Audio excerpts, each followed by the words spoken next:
crashing through the lies and disinformation. It's Alex Jones on the GCN Radio Network.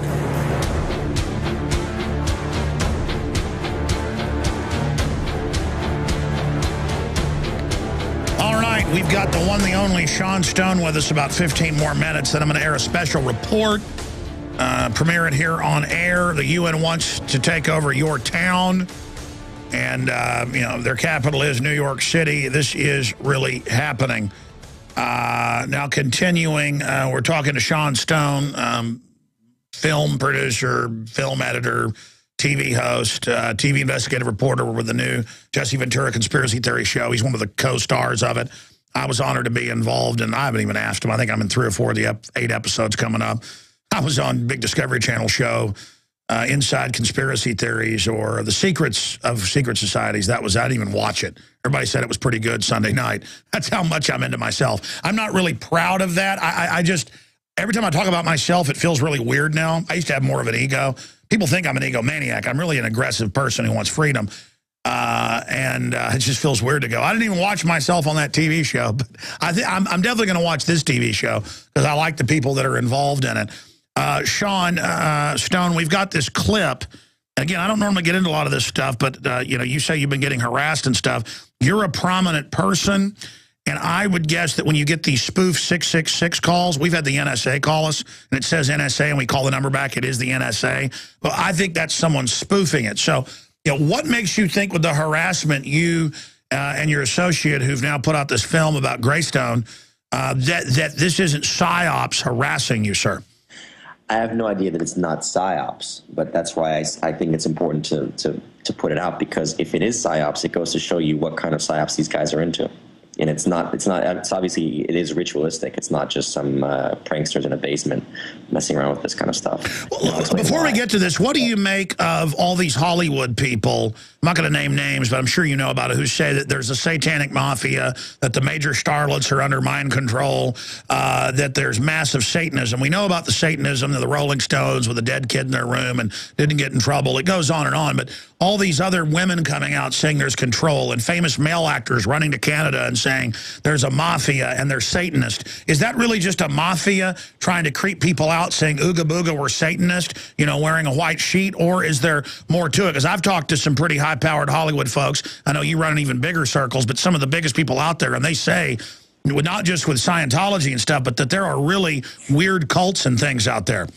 Yeah, I'm sure. I mean, I don't know if it's not, they don't call themselves Satanists, but of course, you know, when you're in an industry that worships power, and the desire, you know, obviously the design of it is to keep people in a position of being consistently in need of the next level of power. So you're, you know, it's essentially a phallically designed system of control. Isn't it ridiculous? I'm sorry, go ahead. I don't know who was ultimately behind it, and you know, they're not all bad. You know, there's good people who are doing magic, but as someone told me, you know, recently, he said a lot of these stars that are involved in magic, you know, they believe that they're doing it for the best possible interest, which is, you know, to help their creativity, to explore, you know, other realms of consciousness, and to try to be a conduit, you know, of white magic. But he says they're ultimately being formulated through their involvement in magic into cult-like cells of control, and they're not realizing it necessarily. And I think that is more likely, that people are, you know, who have good intentions or want to do something positive are just ultimately being manipulated. Well, take Lady Gaga, Madonna, all of it. Those are all Kabbalic rituals. They admit their rituals. And she's had her own crew go public. It's come out. She thinks she has to have people in the room at all times because ghosts and demons are after her, she believes. Is that mental illness? Well, regardless, she gets into the occult. Now this is happening to her. You know, I mean, for me, that's just a door I don't open, something I don't go into. That's the only one. Like we said, Madonna talked about it years ago. You had Amy Winehouse talking about how her producer wanted to put her inside of a pyramid on her album cover, and she rejected it. And a week later, she was dead. I mean, she said that publicly in one of the YouTube clips you can look up. And it's just, you know, it's not just them. I mean, you get the multiple personalities claimed by Beyonce, and Rihanna's possession activity, weird, acting possessed, and so many of these talented artists, like you're talking about, are showing the indications of MK Ultra control. I mean, what is the whole concept of Hannah Montana, Miley Cyrus? They're showing these girls you can be like, the sex kitten or the good girl, and they're still, you're promoting multiple personalities in these people. It's not like overt, but it's there. Well, here's an example. Joe Rogan, who's not into the occult, really smart, great guy, longtime friend of mine. He invited me out to a UFC in Las Vegas, and we went to the same pyramid that we, did some interviews there for your TV show, Jesse Ventura's TV show, Tyrell Show. And we go to the bar in the pyramid, and the VIP sections go up like a pyramid themselves. And everyone was just just wanting to be at the top of the pyramid with Dana White of UFC and Joe Rogan, and I'm up there.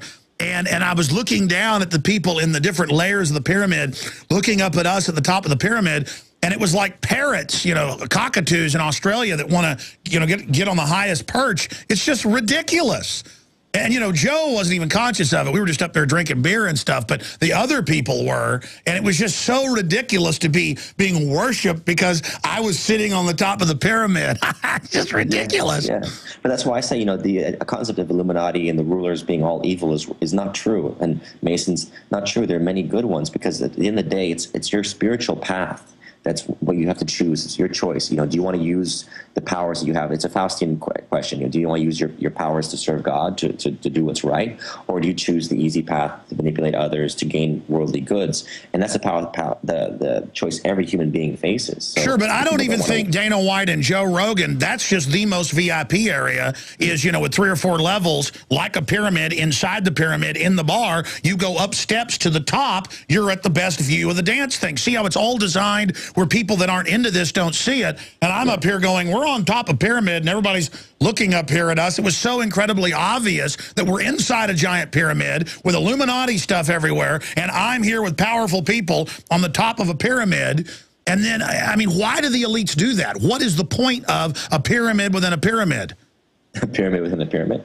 Because there's always a hierarchy. And the question really is, can we go from this hierarchical type of control system to something more of a circular reciprocity, a concept of a harmony of interests, which is what I believe is the best order of society. A republic is based on that idea, right? You elect your representatives, they have to answer to you. There's an involvement of the people. There's an education process that has to go on because each of us depends on each other. There's no economy whereby, right now we have an economy of slavery. We basically buy things from China, which is practically slavery, and a lot of the rest of the world that we're buying cheap goods, and we're thinking, hey, we're making a lot of money. But you're involving yourself in a system that promotes slavery, and it's forcing down your economic wages for your own work. Exactly. So many good old boys, very well said, so many good old boys, they think, hey, we're getting it from the slaves in China, ha, ha, ha. That's sucking everybody down. We're destroying ourselves. Why we abuse those people.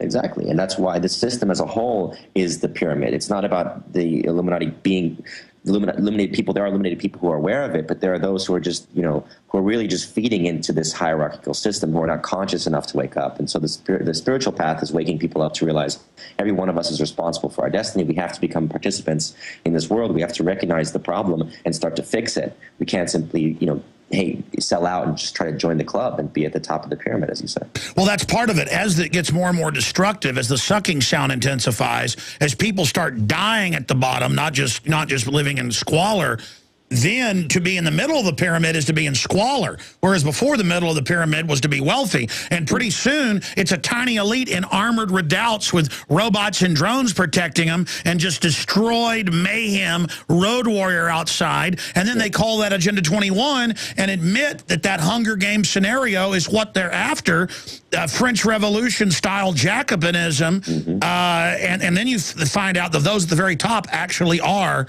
pit of hell, Hellraiser death lovers. I mean, I think that's what it is. And when we're unconscious, we give them the power. When we're unconscious, we give them the power. As we wake ourselves up, we illuminate ourselves. We become the illuminated ones. We become the Illuminati. We can then challenge their reign, but only when we wake ourselves up. But some will say, oh my gosh, Sean Stone here is saying join the Illuminati. No, it's a counterfeit. They say be illuminated, but they mean darkness for everybody else but them. But they're still not illuminated, or they would not be trying to hurt people. They are the ultimate victim of their own con, when all illuminated means is you really see the big picture, you're outside the box. You know, there's an interesting thing. When Dark Knight Rises came out, I'd heard that word in my head for some reason, the consciousness 3 years ago, rise. And when I got phone calls over the years, it was always from what they called themselves the fallen angels, right? The fallen who'd fallen with Lucifer to earth and were bound here. And I said to them, rise, you can come back to God. And I think that was a symbol that was being sent out. The Dark Knight rises, right? The Dark Knight are like the fallen angels with the wings, right? And so, but there's always there's a positive side to it, which is that the idea that the fallen can return home to God. And the negative side of it, which is like the Aurora mass shooting, promoting the dark night, which is night itself, as opposed to a golden dawn. There's like a very interesting symbolism going on. So there's a war. Aurora was where the shooting took place around Dark Night. Aurora is the goddess of the dawn. So that's the golden dawn. The Dark Night is the place of the shooting. Oh, yeah, that was clearly a ritual. But take Bane in the first scene, whenever the aircraft is hooked up to the other one, they're about to kill everybody on board. And the minion, he says, minion, you've got to stay here and kill yourself so there's an equal number of bodies. And the guy's happy to be sacrificed. So they're telling you this is a willing sacrifice, you know, the best kind for the dark occultist. And he says, there's a fire coming. Yes. And he says, fire goes up. And again, that's rising. The demons are going up. And then they go up. They go up into the sky. The angels are coming back up.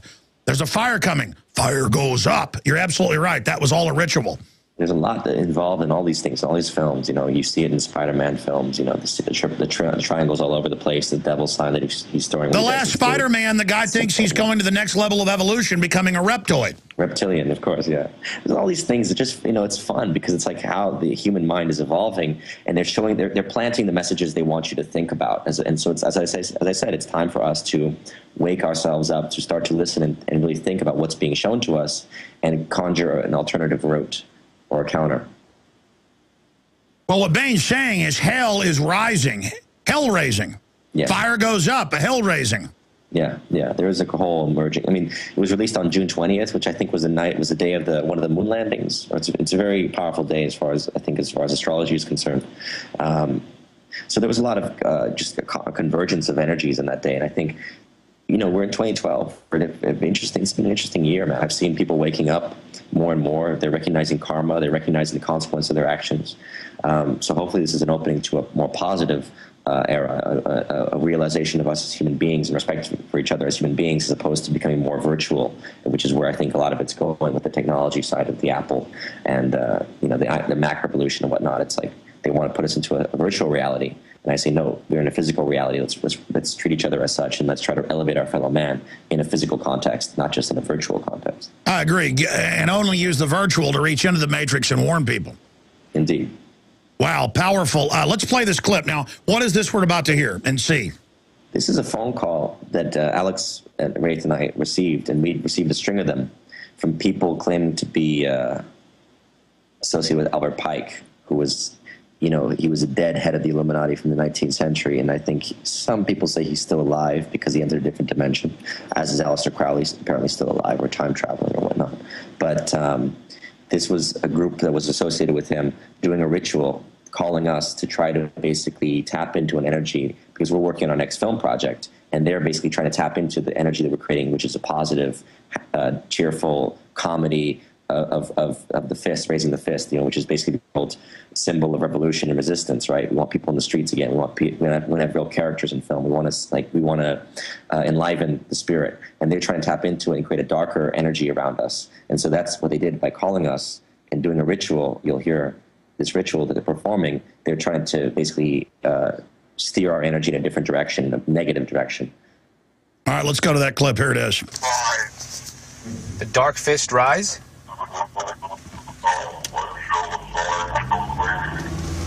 There will be no Dark Fist rising. I am not... man, I know what they're... Cop, what's that, cop? There will be no Dark Fist rising. Oh my God, man. Don't have the Dark Fist rise. What do you want, demon? What is your name? State your name.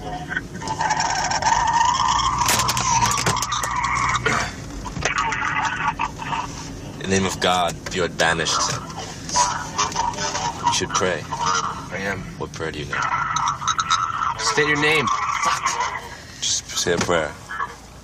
Focus on the prayer. Focus on the prayer. Focus on the prayer. Focus on the prayer.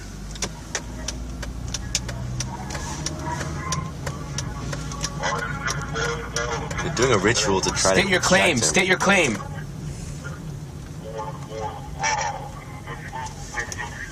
Calling Baal. State your claim, demon. Baal's not going to come help them. Baal's gone. All right, and you're showing the phone there because you kept getting these calls, so you videotaped it, and it's a few numbers and then 666, 6666 or whatever. And I mean, somebody could have spoofed that, obviously, but the point is you got weirdos messing with you. Yeah, but obviously, there's not many people know what we're working on. This is very confidential stuff. So the point is that, I recorded it, and when I put that on Facebook, and I got a phone call from 666 that night from someone claiming he represented Azazel in the other side, and they were very unhappy, and they're probably going to be very unhappy that we aired it. But I think it's important to show that, this is real. This is the kind of stuff that, I've been dealing with for 3 years, and Alex has been dealing with for longer than that. And, people don't want to believe it, that's their choice. But it's our job to try to inform you and inform the public that this is the kind of stuff that goes on. These rituals are real. This is reality. And we have to confront that. Well, I've been to Bohemian Grove, and people say, oh, that's just a play. Well, that's where religion comes from, is the original rituals were done up on a stage. People are watching. And, exactly. I mean, that's why films are so important, rituals, aren't they? They're just like those plays of old. Exactly. So they're doing it over and over again, and I was there. Those old men took that deadly serious. I mean, they were really getting off on this. They were taking it very seriously. They do take it seriously, and that's why, as I said, you can't make a judgment as to and saying that they're purely evil. They are in this video. They talk about Baal. They're worshiping Baal, and historically Baal has been associated with demons, right? But it's pre-Christian, pre-Judaic. So there's an origin to it, and you have to have a respect for these entities that you're dealing with, and we have to inform ourselves and enlighten ourselves. I don't think it helps to just write everything off as demonic, but to just let's start to talk about this, and let's become more informed as to what they're doing and why. Well, I think Baal's demonic. I think they burn children to it, but it's all pretty wild. All I know is some of this is covered in the new Ventura series that's coming up as well. I mean, not this specifically, but what is it, like 4 of the episodes are more, classic things you can document, and I guess 4, from what I've been told, are kind of, getting off into the Hintner land. But, they did two of the series where they just hit mainstays, not normally media covers all the occult stuff, but puts their own dumbing down spin to it. Indeed, yeah. The occult has been laughed at, but frankly, more and more it's becoming prominent. I remember the last 10 years because of YouTube, because of videos. And now you have films like Sinister, who openly talks about Bagul, which is basically Baal type of creature, right, who feeds on the sacrifices of human children. This is becoming more mainstream. So, 10 years ago, you couldn't talk about the occult in the same way, Alex, that you can do it now. Which is, like I said, it's positive in a certain sense. We can become more informed and enlightened about it, but it's negative insofar as we don't want people to then, start practicing these rituals. I'm not trying to tell people go out and practice witchcraft or sorcery. I don't believe in that. I think that there's one God. God creates us, and we should worship God, and we should have faith in God's will, and to force your will, which is the Crowleyan dark side of magic, is to impose your will over the will of others, and that leads you to the... No, instead, we let God work through us for his will. Absolutely, that's the difference. Mm-hmm. Well, I mean, look at the stuff coming out about Dominique Strauss-Kahn, admittedly in underground grottos in big eyes wide shut orgies. The New York Times described it as eyes wide shut.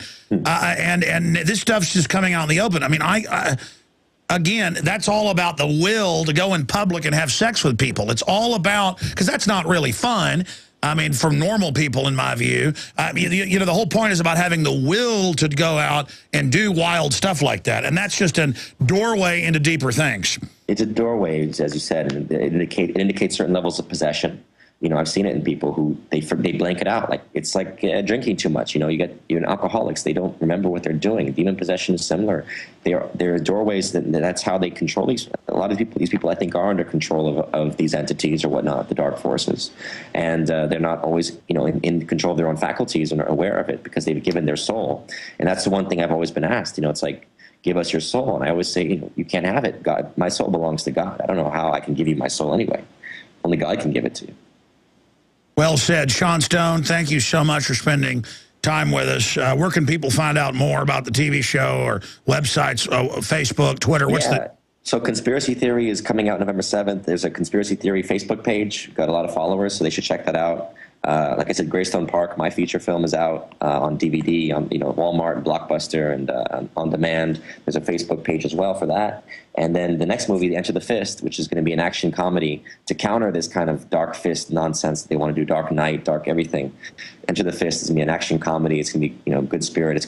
We have a website for it called fistthemovie.com, and we want to get the fist in the air again. That's the sign, Alex. We want people back in the streets with their fist in the air and being socially conscious and radical, and just we need revolution, and that's the spirit of revolution, not against the Republic, but for the Republic of the United States.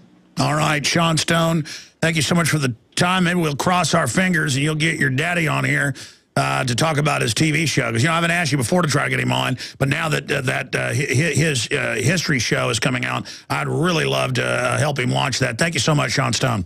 Absolutely. Thank you, Alex. All right, there goes Sean Stone. We're not going to take a break because it's commercial-free until I'm back 11 a.m. tomorrow.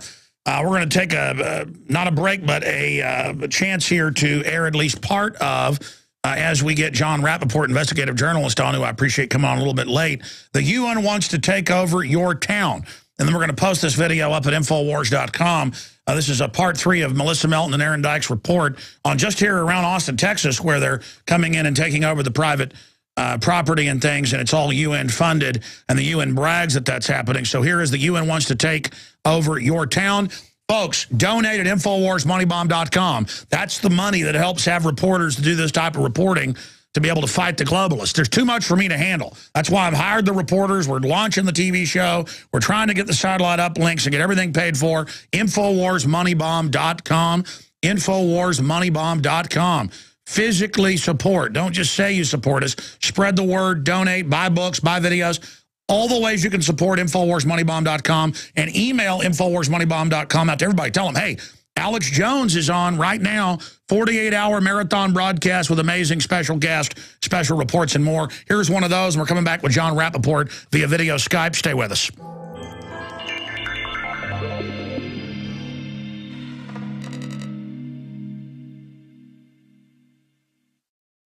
I'm Melissa Melton here with Aaron Dykes for Infowars Nightly News, where we're attending the 3rd in a series of sustainable development meetings here in Central Texas. Concentrated, smart, balanced urban growth, that's troubling to you.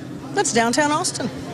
And this is not downtown Austin. It's really up to you. It's your plan. It's your city. The small town rural feeling is going away.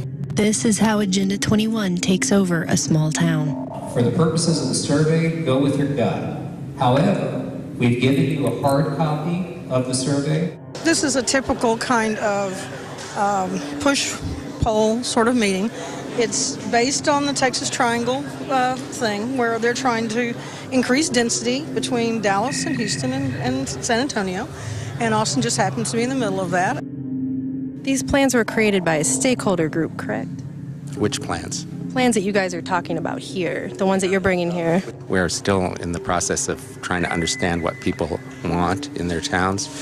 So there are no plans at this point. We have empty maps. We're not starting from sort of an empty slate.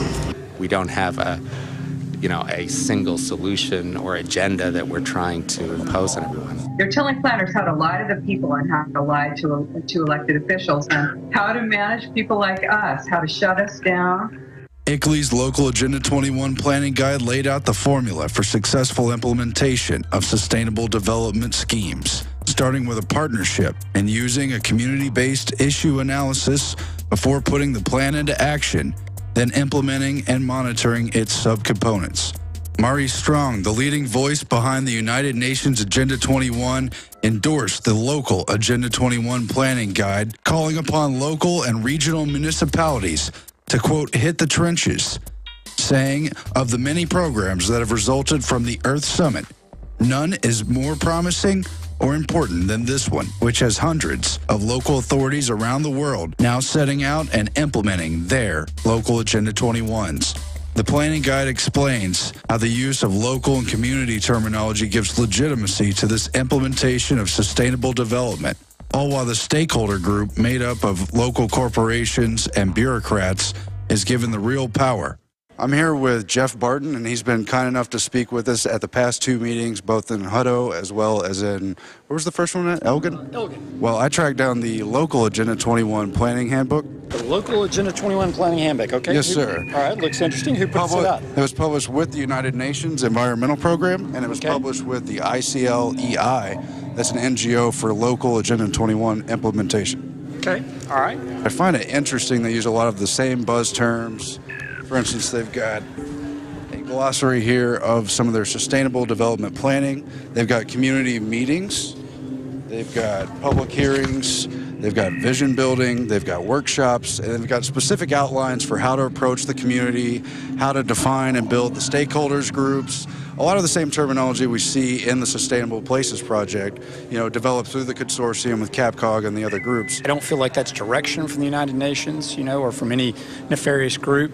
But, if that's the recommendation of the United Nations, that you have a lot of community input, then it's one I would agree with. Well, I'm at the UT School of Architecture, and this has been the assignment to all the major architecture schools for years to figure out a way to push massive density into the cities and into the small towns that they've chosen.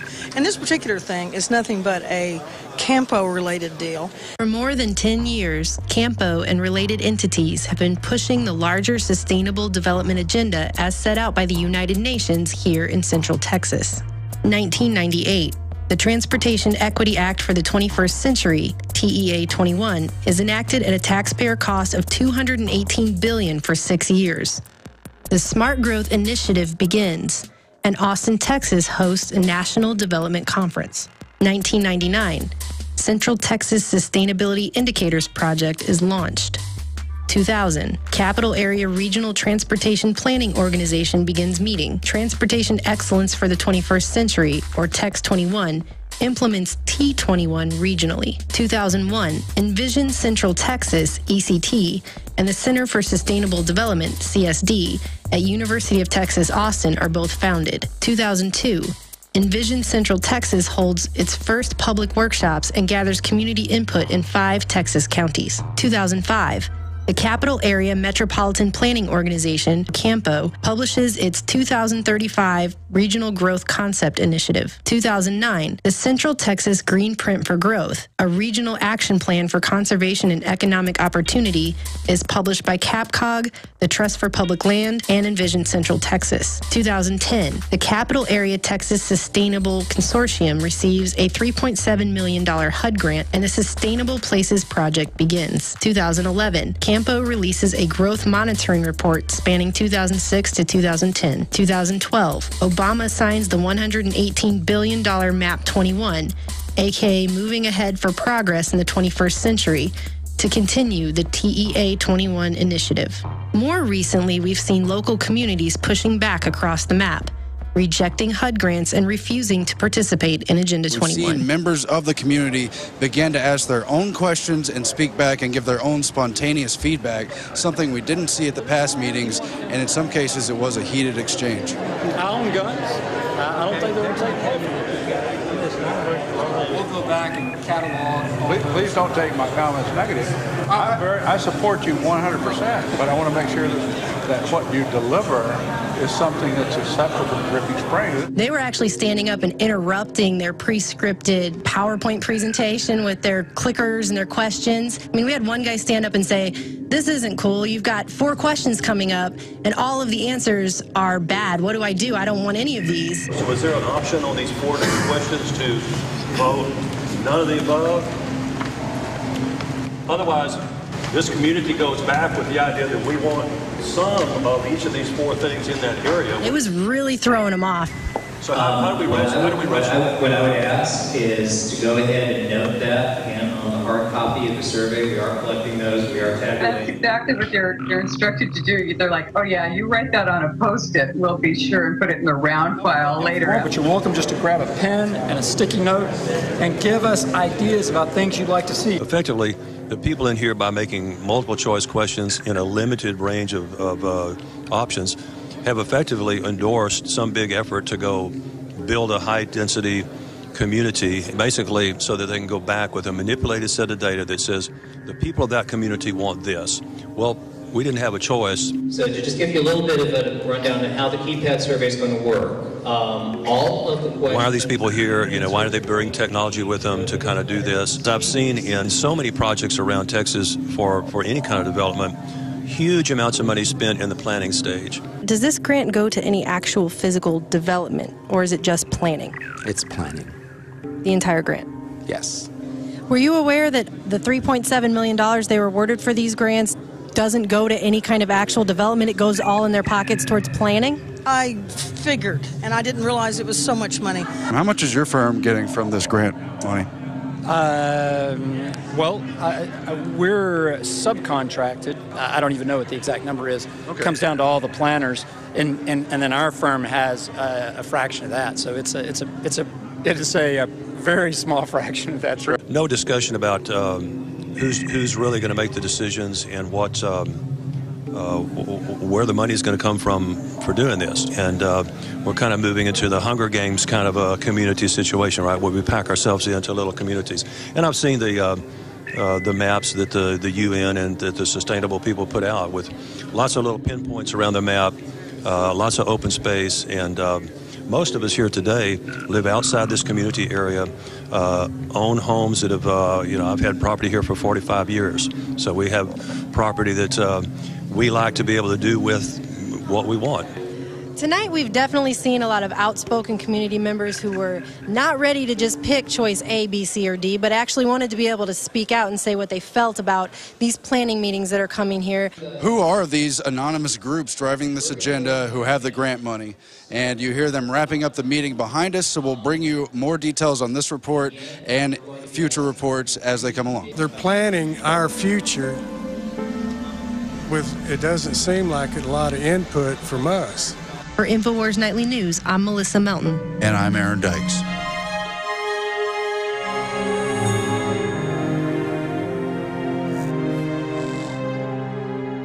And that report is now up at Infowars.com and PrisonPlanet.com in low res. It was uploaded to YouTube in low res. I'm going to have it uploaded in high res to Alex Jones HD.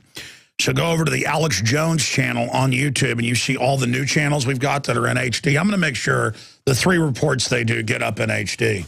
I've wanted them up in HD from the beginning. I mean, these are very important reports. You can send these 3 reports that Melissa Melton and Aaron Dykes did, produced by PrisonPlanet.tv, out to everybody you know, and they'll see what's happening in your town. The UN is taking over.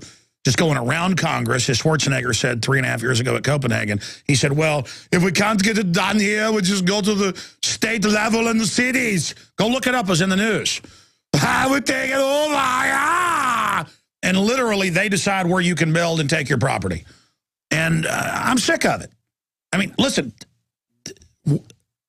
I live outside one of these 3 towns they visited in Austin. I mean, this is happening where I live. Okay, this is happening all over the country. We're going to get your property. So I've had enough. Go donate at InfoWarsMoneyBomb.com.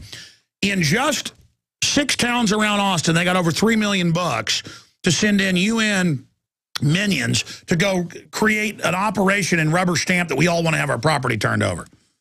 Okay? I mean, listen. InfoWars for $5.5 million a year reaches 15 million people a week. No other media can do that. We need your support. InfoWarsMoneyBomb.com. If we raised $1 million, it'd be great. If we hit the goal, really of $500,000, that's awesome. InfoWarsMoneyBomb.com. Donate right now. take action. Get in there. Buy the books, the videos, or just make a donation because you know you're literally buying war bonds in the fight for liberty and freedom. All right, I apologize getting him on about 30 minutes late. I'm starting to get later and later with each guest, so it's causing a problem. But he was on Sunday. John Rappaport is here. He's got a bunch of breaking news about CNN manipulation in the debates. Also, more of what we covered Sunday when he was on the Sunday radio show, 4 to 6, where they just say, yeah, we're going to drug all the kids in school. It's just, you know, Ritalin and Prozac's good for you, period. I mean, it's all, well, the craziness is becoming evident. It's going to seed here. And he joins us to get into that and so much more. But let me put you on the spot, John. How important, I don't know your take on this, but I can guess it. How important is Infowars.com, this platform, what we do? Because I don't know of anything else like it at this level that can bring all of these incredible researchers like yourself and others to one place and to be having the effect we're having. And what would you say to people out there who are thinking about donating at InfoWarsMoneyBomb.com? Reach into your pockets and pull out as much as you possibly can. I've searched all over the web, Alex, and I don't find anything else like it. I mean, and I'm not just saying this, you know, to hype it. I've looked. And, I mean, this is replacing major media because of so many varieties of people, researchers, and stories you're breaking every day. I'm on there 3, 4, 5, 10 times a day looking to see what's breaking as I'm doing my research. And the level of it, the presentation of it, the content of it, above all, it's far outweighs anything that I've ever seen. I mean, I got on the web, you know, with No More Fake News 2000, 2001, and there's just nothing like it. Well, NoMoreFakeNews.com, we carry your great stuff because it's so good, your investigative reports, but that's what we've been able to do with InfoWars is pull it all into one spot and then also get it out to a large audience. So thank you, John, for saying that. I mean, that's why this... Give major money. Give major money to Money Bomb, InfoWars Money Bomb, because this is the biggest thing I've ever seen in terms of a news outlet that gives you the truth. I mean, the biggest, best by far from every direction. And I got to say something about Agenda 21, that clip you were just playing. I live in Encinitas, California, right? So downtown Encinitas, California has two of the weirdest developments I've ever seen. One is, and they're both mixed use, as they call them, right? They got little stores, and then they got condos up above the stores. It's all squashed together. And one of them they've been building for about 5 years, and the condos, get this, face directly out on the railroad tracks. I mean, God knows what horrendous price they're asking for this. I mean, it's huge to live there, but you are literally hanging over the railroad tracks. The other one, which is 2 blocks away, is another one of these like squashed in outlets where you have little stores on the bottom and condos up top, and they are just trying to sell these things like crazy. I mean, logically, it makes absolutely no sense that anybody would build this crap.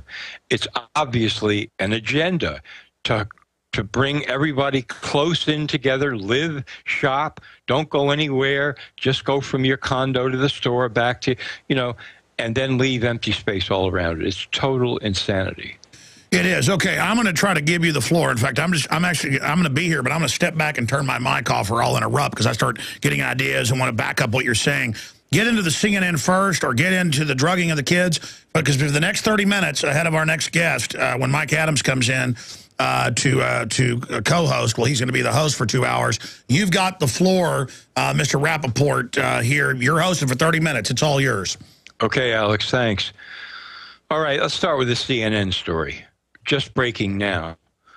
Mark Whitaker, who's a managing editor of CNN News, right, has sent an email to all staff, that means all reporters and other staff, saying that Candy Crowley, who's one of their own, who, as you know, moderated this insane debate, second debate between Obama and Romney, did no wrong, did everything right. We don't have to get into the details about the whole Libya thing and the giving more time to Obama than Romney. I mean, you know the details of the story.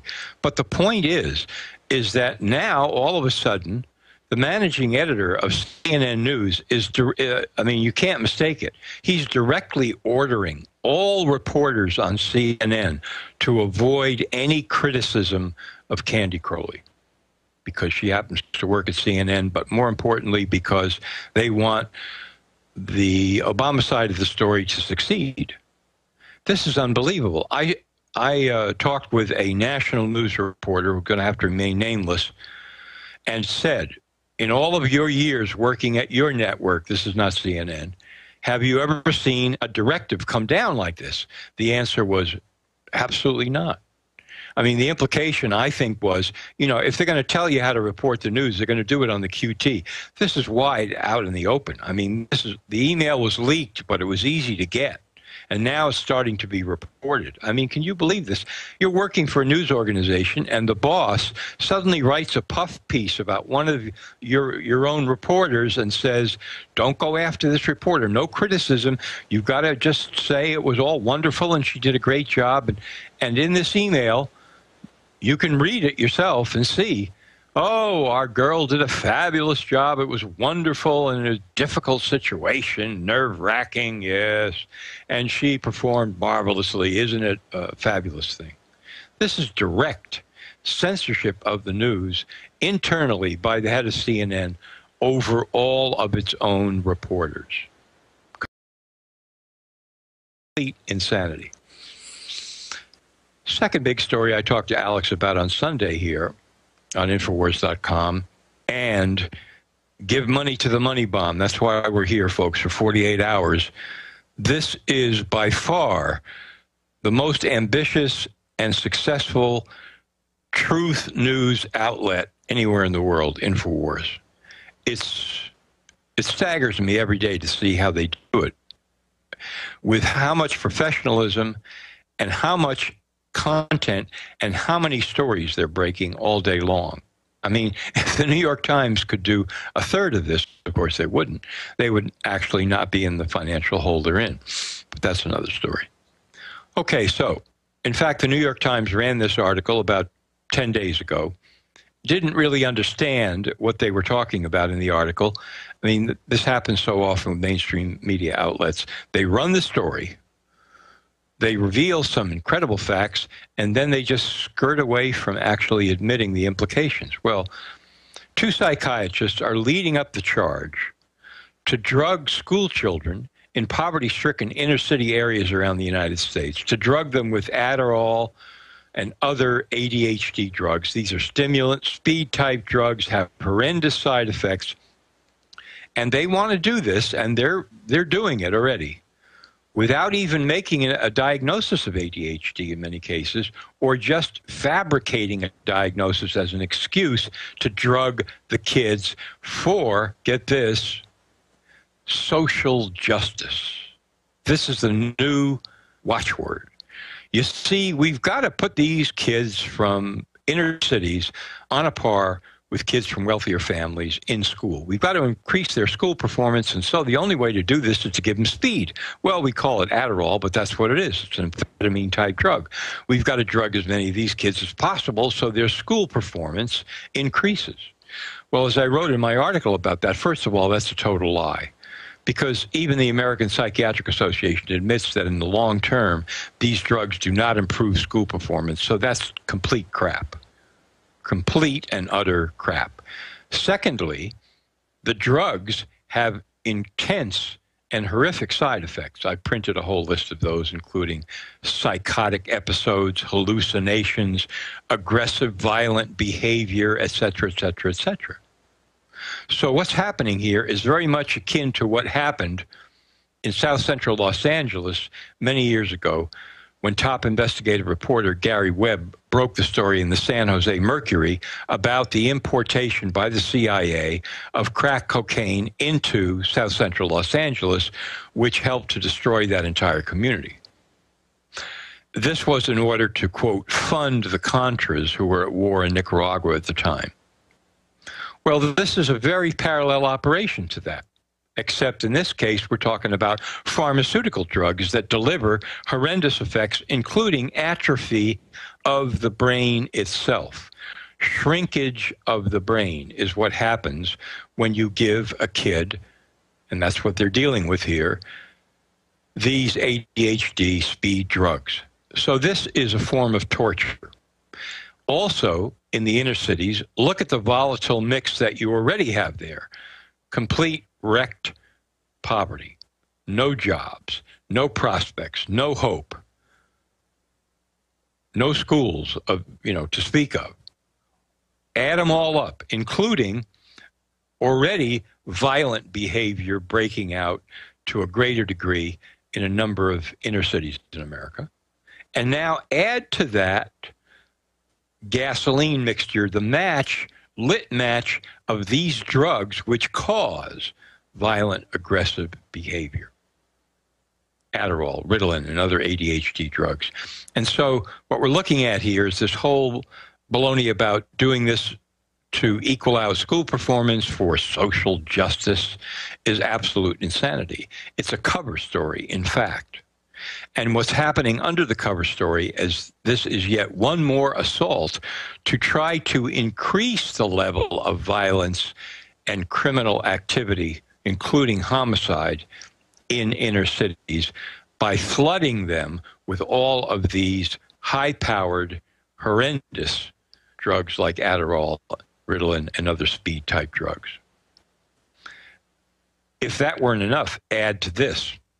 But before I give you this piece of the story, again, the reason I'm here today, the reason all these people are here today contributing to this 48-hour marathon, and I know many of the people who are reporters, investigators, and so on, is so that you donate money to InfoWars for the money bomb. Do it. Reach deep into your pockets because, above all, this media outlet, which is completely independent, is having more of an enormous effect on public perception and how they now view reality and the news and what's really happening in the world than any other media outlet. I'm talking about truth in content, the real truth, stories behind the stories.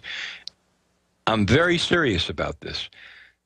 InfoWars is about to break out up onto another level. I know what the plan is. You've heard about it from Alex. They already have gigantic coverage around the world, and it's only going to increase. They are collecting all sorts of independent researchers and reporters from around the web who have been working like myself for a number of years, breaking stories, revealing the truth, whether it's medical truth, political truth, conspiracy truth. Yes, conspiracies are real. Ultimately, all about the globalist takeover of the planet. You're getting breaking stories like this every day. And to put this up on yet an even higher level at InfoWars requires mucho money. So give some to the money bomb, InfoWars money bomb. Okay, this is John Rappaport taking up the rest of this half hour for Alex and InfoWars with stories that you haven't heard or understood correctly in the mainstream press. So we've got these fantastically toxic and destructive and brain-shrinking and violence-causing ADHD drugs like Ritalin and Adderall being flooded into inner cities in America. But it even gets worse because these drugs are always gateways. They're real gateways into worse drugs like the antidepressants. Because what do you think happens to a kid or anybody when they take enough speed for a long enough time? They get depressed. It's called a speed crash. I mean, you don't need technical language to understand this. This is what is happening all around us. These kids go into a heavy funk. They don't want to do anything. They don't want to go outside. They just want to sleep. Why? Because these drugs like Adderall are robbing the brain of nutrients and putting them into a state of depression. So they go back to the doctor, the psychiatrist, and naturally what happens? He says, well, what we have here is an entirely new condition, completely unrelated to any of the drugs that I've been prescribing. It's called clinical depression, and for this I have to prescribe Prozac, Zoloft, Paxil. That's what he does. Now, those drugs cause manic behavior. They also cause aggressive, violent, homicidal behavior. at least one of the shooters at Columbine, if you remember that massacre in 1999, Eric Harris, was on one of these antidepressants called Luvox. Grandiose plans to destroy large numbers of people. So now you've got these kids not only on violence-causing ADHD drugs, but now on violence-causing antidepressants, SSRIs they're called, Prozac, Paxil, Zoloft. And now what happens? Among other things, the kid is going up and down, manic state and down and up and down, out of control completely, back to the doctor, back to the shrink. And the shrink says, well, guess what? Again, entirely unrelated to any of these drugs. Entirely unrelated. But the emergence of a new condition that we now really understand a great deal more about, it's called bipolar, or used to be called manic depression. And that's the problem with your child. So now we have to give them lithium, or we have to give them valproate. Well, these drugs can cause just fatal heart attacks and strokes, among other things, like massive intracranial pressure and so on. Do you see the road that these children are being led down? Aside from the increase of violence in the environment in the inner cities, which is the main covert op here, just the destruction of human life through these pharmaceutical drugs, while the drug companies, of course, riding high and making profits. There have been stories breaking in the press over the last 3-4 months about how many fines these companies have had to pay. Add them all up, I don't know what it is now, 10, 12 billion, whatever, in just the last few months. Big companies like Glaxo and Pfizer and so forth. Well, just in case you're wondering, this is a drop in the bucket. In fact, in one of these situations, the company made $27 billion off of the 3 drugs for which they were fined $9 billion, or $3 billion it was actually. Do you see? They made 27, they paid out 3. They already had the money in a slush fund ready to pay it out because they're just doing risk-cost analysis. How many people did we destroy? How many lawsuits could we incur? How many fines from the federal government? Okay, add it up, boys. All right, let's see. And what's our profit again on these drugs? Oh, well, no problem. What do we care? What do we care how many lives it steals, how many brains it destroys, how much violence it creates? We're the pharmaceutical kings. We don't care at all. All we care is that we have a nice, healthy margin whereby we can pay the fines and we're still home free and we're making big-time profits. Don't talk to us about anything else. And notice, interestingly, I mean, these people are guilty of murder. This is murder, okay, we're talking about. And the infliction of massive brain damage in large numbers of people. And yet, nobody is prosecuted. Isn't that magical? Nobody is prosecuted for criminal acts like negligent homicide, for example, accessory to murder, second-degree, first-degree murder. That's the one I would choose if I were the Attorney General. All that has to happen is the order goes out to the Attorney General, and he decides, okay, it's time, folks. We're going to arrest these suckers, the CEOs of these major pharmaceutical companies, on charges of accessory to murder, negligent homicide, first-degree murder, because that's an accurate picture of what they're doing. They're well aware of everything I've been saying here in the last 20 minutes. This is no mystery to them. They know the effects that their drugs are having. And they know that they've got the FDA in their pocket and they can get a new drug approved anytime they want to. This is all a gigantic circle of death is what it is. And that is what is happening, my friends. And the inner city story that I'm talking about here now is just simply one aspect of it, one simple aspect of it. Now you're going to see released in 2013 what they call the DSM-5. What is that? It's the new Bible of psychiatry, which is going to list even more than the already 297 bogus, non-existent mental disorders that have never been validated by science. It'll go well over 300, and that means more drugs, more diagnoses. This country is being eaten out from the inside by these pharmaceutical drugs. It's chemical warfare against the population. That's what we're looking at here. That's exactly what we're looking at here. And I must say very happily, as a longtime reporter for 30 years, just speaking for myself, John Rappaport, I am getting this information out in a way that I never imagined or dreamed possible through exactly what you're listening to now. Infowars.com, Prison Planet. They're doing this money bomb, Infowars money bomb, to get more of this kind of information out. More of not only the medical information, political, medical, death-dealing information that I've been discussing with you in the last 15, 20 minutes, but also what's happening around the world. Who else was constantly, I mean, day in and day out, several times a day, breaking the story about the U.S. and NATO using proxies in the Middle East and in parts of Africa to wage war and destabilize and destroy those societies? I mean, this is a gigantic ongoing story.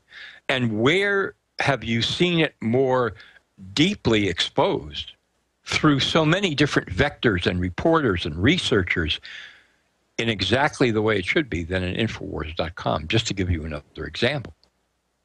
I've long held that in order to make a story fly and have legs and fly, yes, with the public, a media outlet has to pound on it over and over and over and over again. That's the way, from different angles, to get the story out there. And then people come out of the woodwork confessing their crimes. People say, yes, I was part of this. This is what happened with Watergate, which was a minor crime compared to what we're talking about here. And so what you're seeing on Infowars with just this story about using terrorists, paying terrorists and calling them legitimate rebel armies and destabilizing societies all over the Middle East. This story was lifted and carried and explored and pounded on and exposed and exploded on Infowars day after day after day after day in different countries from different sources with different angles in a truly astonishing way. The story would have never gotten the play that it did were it not for Infowars. And that's what Infowars is doing for many, many, many stories. And as a 30-year veteran reporter, I can only offer my thanks and appreciation to Alex and all the crew there for giving me the chance to expose many of these horrendous medical stories. So now I think you understand a little bit more about the money bomb, about what's actually happening, okay? Where you really get the flavor of where Infowars is actually going, because I can tell you from being a reporter, I know where it's going. It's going up onto a level where it's already superseding by the numbers many, many, many major media outlets on the web. But this is really only, I would say, phase 2 of the Infowars operation. Phase 1 was just getting established. Phase 2 was taking it to where it is now. And phase 3 is going to make it a global news outlet that will put some, I'm biting my tongue because all manner of insults are ready to fly out, some little potato head operation like CNN in its back pocket, never to be seen again, hopefully, never to be utilized, because Infowars will truly have a kind of media platforms that will give it instant access to stories all over the planet. And the explosion that's already been occurring there is just going to continue. John, you were just absolutely kicking butt. Mike Adams is coming in to do 2 hours, but he was asking after this little 6-minute piece, special report we're going to air as a break, if you'd come and spend 15 minutes with him when he comes back. Absolutely, Alex. Anything I can do to help. Well, listen, I mean, I got Sean to cover all the news and stuff, but I mean, wow, I released a monster once I asked you to talk about Infowars. I'm really flattered by the points you've made. What you're talking about is our goal, and you know what? We're going to go for it or die trying, because things are so serious. They're so horrible. I get so angry hearing the news saying it's the law. give your kids shots. It's the law. I mean, this authoritarianism is moving so quick that I've decided to stay here in the U.S. because this is a new world order, but we're right in the center of it, and so it's really life and death. It's like, wow, we better kick the butt of the new world order or there's no future. I mean, that's the issue. They now admit, mainstream news today, it's a global depression. They now admit all of this is unfolding. I mean, our credibility, your credibility, Mike Adams' credibility, it's never been higher. So instead of just thinking small and only reaching millions of people a week, we want to reach even more. And we are, it's hard to believe, reaching one way or another about 15 million a week. We need to increase that. But, the weird thing is mainstream media has all these errors. They can get huge amounts of money with smaller audiences. They really are the mouse that roars, the Emperor's New Clothes, the Wizard of Oz, Man Behind the Curtain. We're already gigantic, but we need people to support the sponsors, spread the word, and go to InfoWarsMoneyBomb.com and donate. And more importantly, spread the word about InfoWarsMoneyBomb.com, because we've got 43 hours or so left in this marathon transmission, and it can go so viral. It's already starting to happen. Twittering and Facebooking, InfoWarsMoneyBomb.com. Tell people, 48-hour special broadcast exposing the globalists now. We'll be right back with John Rappaport and Mike Adams, who's going to be hosting the show. Then I'm back in a couple hours. Stay with us, folks.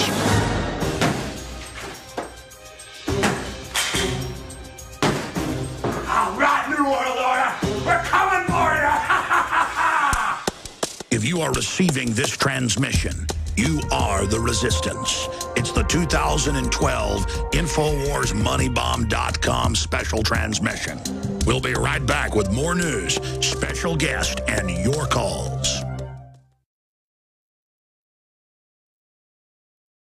We're not comparing EPA to the Nazis, but these rules are so sacrosanct because they come from the experience with the Nazis. They come from the experience with the Tuskegee syphilis experiments. Welcome back. I'm David Knight. If you tuned in last night, you know that we talked about some human testing that the EPA is conducting. And we've got in the studio tonight Steve Malloy. He runs the website junkscience.com. He is a biostatistician, and he's working with the ATI Environmental Law Center. Steve, we've got a new court decision, and but before we get into that, briefly tell them what the EPA is doing that you're trying to stop. Okay. There's an air pollutant. It's called PM 2.5. For the last 10 years or so, EPA has been telling the public about how deadly this pollutant is. EPA says there's no safe exposure to PM 2.5. EPA says that any exposure can kill you, and any exposure can kill you within hours or days of you inhaling it. Particulate matter or soot causes premature deaths. It doesn't make you sick. It's directly causal to dying sooner than you should. So I found out about a year ago that EPA has been conducting these human experiments with PM 2.5, and so I filed several Freedom of Information Act requests, and it listed a bunch of data, and out of all that data, these thousands of pages of documents, I discovered that not only is EPA testing this deadly PM 2.5 on people, but they're lying to them about the effects. Now, this court decision that came up yesterday, tell us a little bit about that. That was a temporary restraining order, right?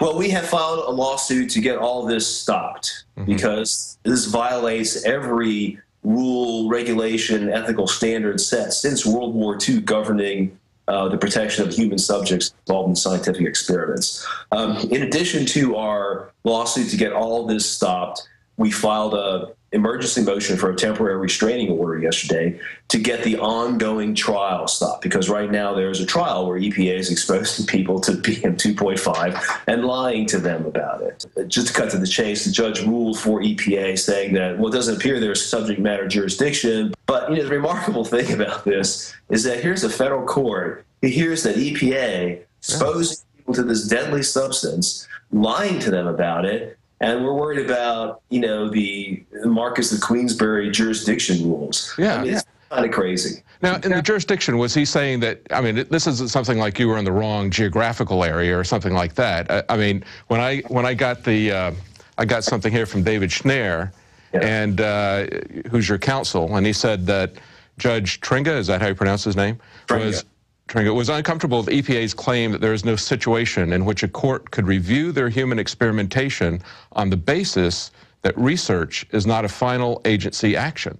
So that was the basis on which you say you didn't have jurisdiction, right? Was that it wasn't, I mean, when it's not a final agency action, is he saying it's not final regulatory action? Is he saying that no court can oversee whatever EPA is doing on experimentation? Was that what he was saying? Well, he was uncertain, at least, and so we have to go back and do some more homework and figure out how that can be. Courts are listening to hearing people complain about regulations that have been issued, final agency actions. Mm-hmm. This is not really a regulation, yet it's still agency action, and it's pretty final. It's pretty final for you. Yeah, exactly. I mean, when I saw this, it reminded me, you talked about violating codes that go back to World War II. And you've talked at great length on videos, other videos about specific ways in which this has violated the Nuremberg codes, which were enacted as a result of medical experimentations by the Nazis. And now we have, the Nuremberg trials, they didn't just try medical doctors, they also tried judges who didn't stop things, right? I mean, the whole movie... They put judges on trial, too. Yeah, the whole movie, Judgment at Nuremberg, was about the judges going on trial. It wasn't about trying Joseph Mengele, the people who had done things. It was about actually trying the judge who had done this. And so now we've got an American judge. So now we have an American judge saying that even when these people even when the EPA has violated at least half of the Nuremberg Code, as well as other EPA rules, as well as medical ethical rules that are in place, that he shouldn't do anything about it. That he doesn't. Yeah, David, I've got to say I was astounded.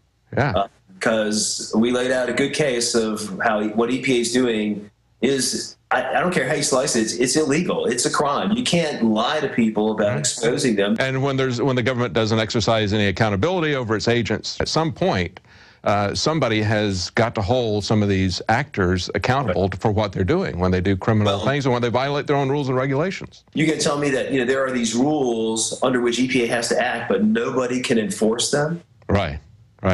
Exactly. Yeah, that's really crazy. Well, Steve, thank you so much for talking to us tonight. We're going to want to keep in touch with you and find out how this goes, and maybe we can stop human experimentation here right in America. Well, that's it. I guess the EPA can do whatever they want as long as they call it an experiment. Thanks for tuning in tonight. That's the Nightly News. I'm David Knight.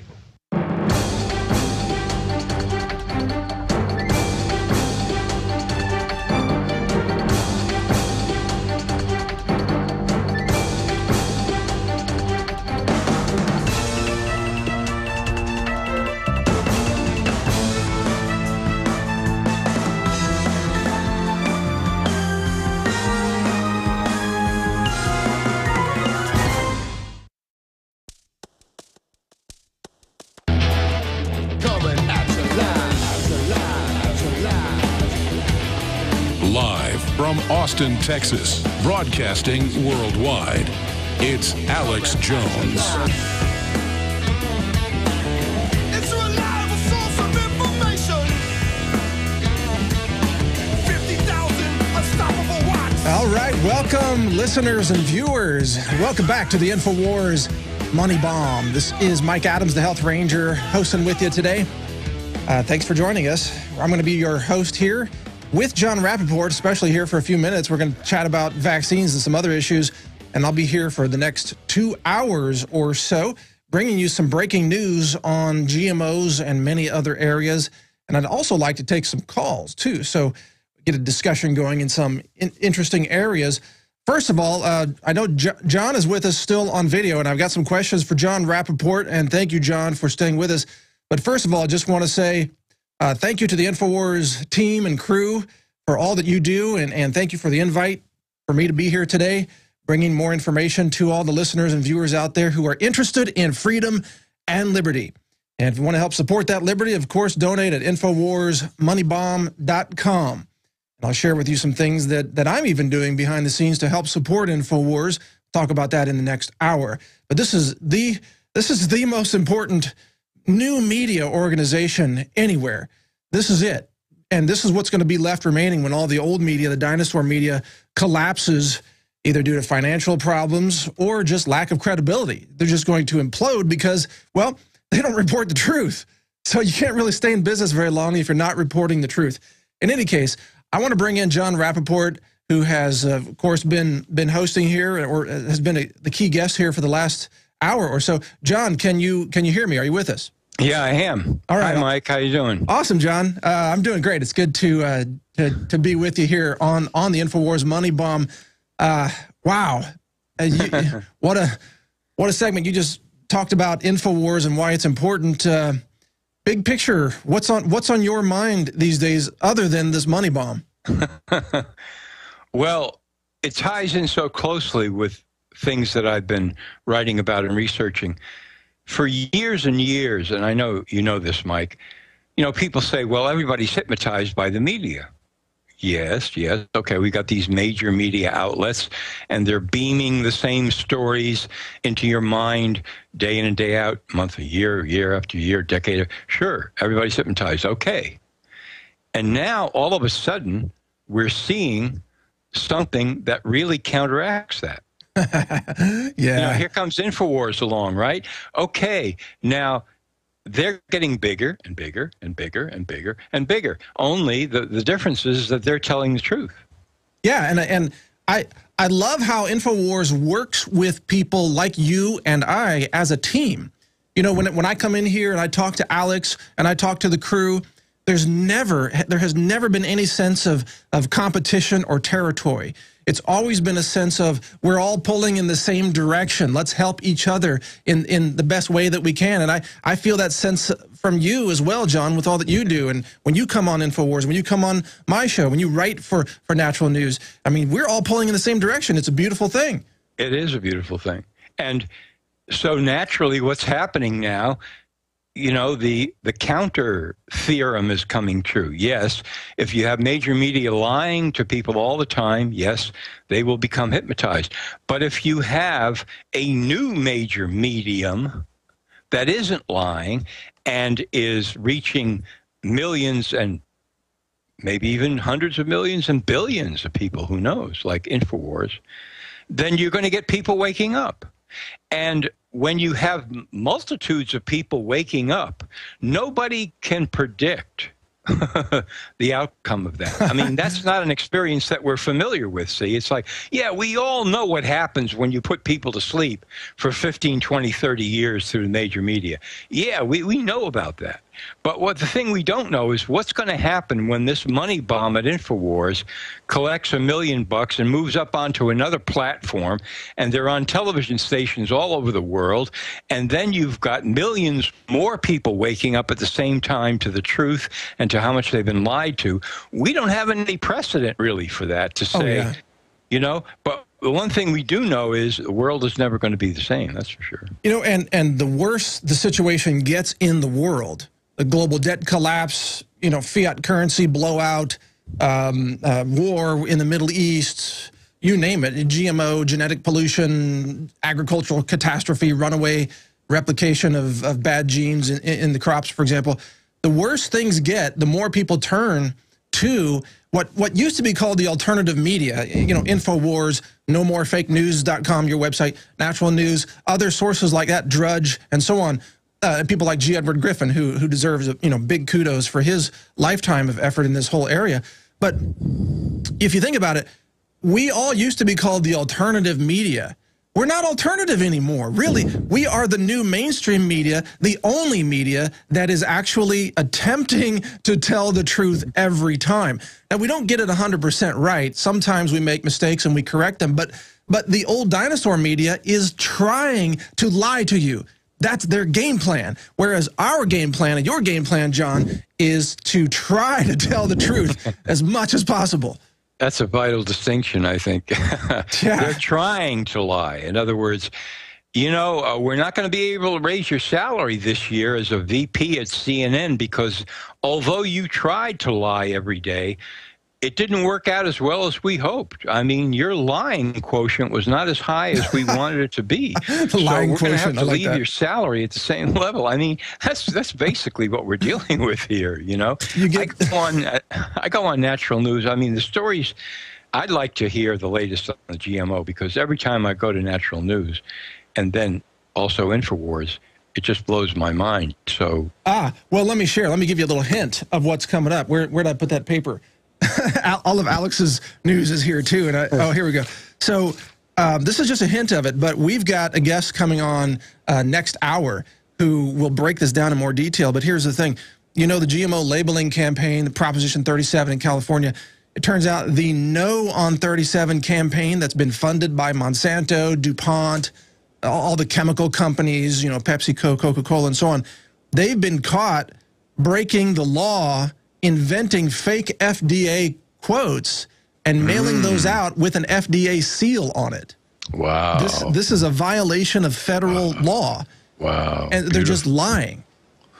And yeah, so the No on 37 campaign is being run by people engaged in criminality. That's the story. Well, I'm definitely going to stay tuned to hear that and your guest, because this is something I've been tracking for a long time. I started something in 1996 called the Great Boycott, because I thought, okay, it's time to boycott 8 of the biggest horrendous corporations in the world. So let's see who they would be, you know. And the more that I narrowed it down, okay, chemical companies, because they're really doing some horrendous things. But wait, all of these companies are not only chemical companies, they're also pharmaceutical companies. Wow. And pesticide companies. And pesticide companies. Wow. So they poison you, then they treat you with drugs. Okay. And then, lo and behold, they're also genetic engineering companies. Yeah. This was 96. I mean, Bayer, Hecht, DuPont, Dow, Monsanto, at the time was called Rhone-Poulenc in France, Imperial Chemical Industries in England. Wow. They're all, you know, they're killing everybody. Oh, yeah. The agenda. And it's clearly by design, and it is all the same corporations. John, I got something specific I want to ask you about, and we brought up a page, if you could bring it up, guys, from the CDC's website, cdc.gov, the vaccine additives page admits, this is the CDC's own website, admits, scroll down a little bit, guys, until you get to aluminum. Right there, that's it. It admits these additives are in vaccines today. And here they are, John, and then I want your comments on this. Here they are. Aluminum, which of course causes Alzheimer's, dementia, and other things, if it's in high enough quantities and in the wrong form, of course. Antibiotics, which cause superbugs, egg protein, I'm not as concerned about that. Formaldehyde, though, a potent neurotoxic chemical. Formaldehyde in the vaccines. MSG, monosodium glutamate, it's in the vaccines, all right? It's not just in your food where it gives you migraines. It's in the vaccines where you're shooting up with MSG. And then thimerosal, a mercury-based preservative that we know causes neurological damage, probably is part of the reason that vaccines cause autism, comas, seizures, and sometimes death. So here we go, John. The CDC says on its own website these ingredients are still used in vaccines, and yet doctors and pharmacists just lie to everybody and say there's no mercury, these are perfectly safe. What are your thoughts on that deception, John? Well, it goes along with what we were just saying, I think, Mike. You know, it's how many people can we lie to and how many lives can we destroy? Because, you know, I used to say, okay, they're crazy, they're incompetent, they're this, that was in the old days. And then I said, hey, I woke up one day and said, they know what I know. You know, therefore, if they keep doing what they're doing, they have to be doing it on purpose. You can't just let people off the hook year after year. Yeah, boys, okay, now here's what we want to do. We want to go around to all the schools, and we want to inject kids with the following substances: aluminum, formaldehyde, throw in some antibiotics there, and some MSG and mercury, and you know, let's do this. So let's get rolling, and let's put on a big PR campaign also to explain why we have to do this and why they all have to take the shots. You know, that's essentially what they're doing. Yeah. Of course, they're poisons, yes, and they're necessary poisons, and we have to do this. And yes, some kids will die, other kids will become brain damaged and never recover. We can call that autism or whatever we want to call it, but it's basically, you know, poisoning. We're poisoning people. Well, and that's what they're doing. That's absolutely true. The contradiction that comes to mind on this is in the minds of those people. Think about people who are into healthy eating, all right, sort of just health conscious, natural health people, holistic people, vegans, and so on, they wouldn't even touch, let's say, a veggie burger patty from a store if it had MSG in it. They wouldn't touch chlorella, a green microalgae superfood, if it had high levels of aluminum in it. They wouldn't touch fish if it had high level of mercury in it.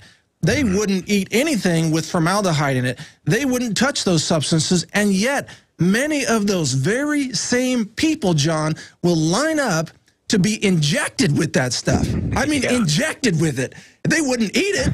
They wouldn't buy it. They wouldn't feed it to their kid, and they shoot up with that stuff. How insane is that?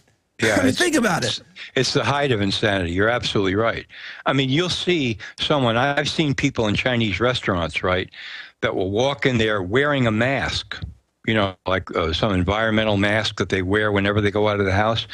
And they'll get into 25-minute discussions about the possibility that there might be some MSG in the takeout order that they're ordering while you're waiting to put in your, and yet at the same time, as soon as the flu season comes, that same person will take off their mask and go in the doctor's office and get shot up with a flu vaccine, right? Well, yeah. Containing all of this crap. And then the other thing, and I have to hand it to you and to Alex, InfoWars, on this. We've turned a corner on this where we're no longer willing to say, these people that are doing this to everybody, they just don't get it. They're stupid, or they're incompetent, or they don't see the truth, or they're just, too cerebral. They've been indoctrinated themselves in college and medical. All of these excuses that have been laid on for years and years and years and years. And we've reached the point now where, we just call them killers. Yeah, well, that's the accurate term. That's what you call people who kill other people. Killers. Yeah, exactly. And we've turned a corner on this. That's another reason why I love InfoWars and Natural News both, because nobody's mincing any words on this. Yeah, if you do this for 20 years to people and, they're dropping like flies, you're called a killer. And if nobody prosecutes you, then they become an accessory to murder. Absolutely. And by the way, let me give out the 1-800 number. It's actually an 888 number for those who want to support InfoWars during this money bomb and the excellent reporting that InfoWars does on vaccines. The number is 888-253-3139. Again, the number is 888-253-3139, or just go to InfoWarsMoneyBomb.com and you can donate there. And remember, InfoWars is one of the key media organizations that is covering vaccines and telling the truth on vaccines and having guests on, like John Rappaport, who also tell the truth about vaccines. You're not going to get the truth about vaccines from regular mainstream news. You're not going to get it from a local doctor typically, or a pharmacist, and certainly not a health authority, the FDA. Even I was even shocked, John, that the CDC admitted on their website that the vaccines still contain MSG and formaldehyde and mercury and aluminum. I was shocked. It is astounding. It's right out in the open, They're completely schizophrenic. They say, yes, here are the ingredients. It's just like the FDA admits on their own website that 100,000 people die every year in the United States as a result of ingesting pharmaceutical drugs. It's on the FDA's own website. Yeah, and yet, every one of those drugs is approved as safe and effective by the FDA, but they don't mention that part. No, of course not. All right, and here, check out this. Here's another contradiction, John. I was thinking about this as I was driving in today. This just occurred to me, and I'm going to do a story on this for sure. But think about this. Everybody is in favor of Proposition 37, GMO labeling, virtually everybody, but not Monsanto people, of course. But virtually everybody who's still rational, let's say, is in favor of that. And why? They want to know what they're putting into their bodies, right? They want to know what's in the product they're ingesting. So why don't these people demand labeling on vaccines of what's in the vaccine? So, I mean, because injecting something is orders of magnitude more dangerous to your body, especially if it's something like mercury or formaldehyde. That is deadly. Why wouldn't you demand labeling vaccines? People take vaccine shots without ever reading a label. There's no ingredients list. The pharmacist doesn't tell you, oh, this has formaldehyde and this has aluminum and this has MSG. They never tell you that. There is no labeling of vaccines. Absolutely right. You go to the doctor's office, or now you can go to a drugstore and have somebody shoot you up. And you don't say, well, wait a minute, I'd like to read the label. No, we don't have time for that. Next, whatever. That's right. You're absolutely right. And in case anybody listening here is missing the point, when you inject something into the body, you automatically bypass all manner of layers of protection that the body naturally puts up against foreign invaders. Thank you. Yes, I neglected to mention that.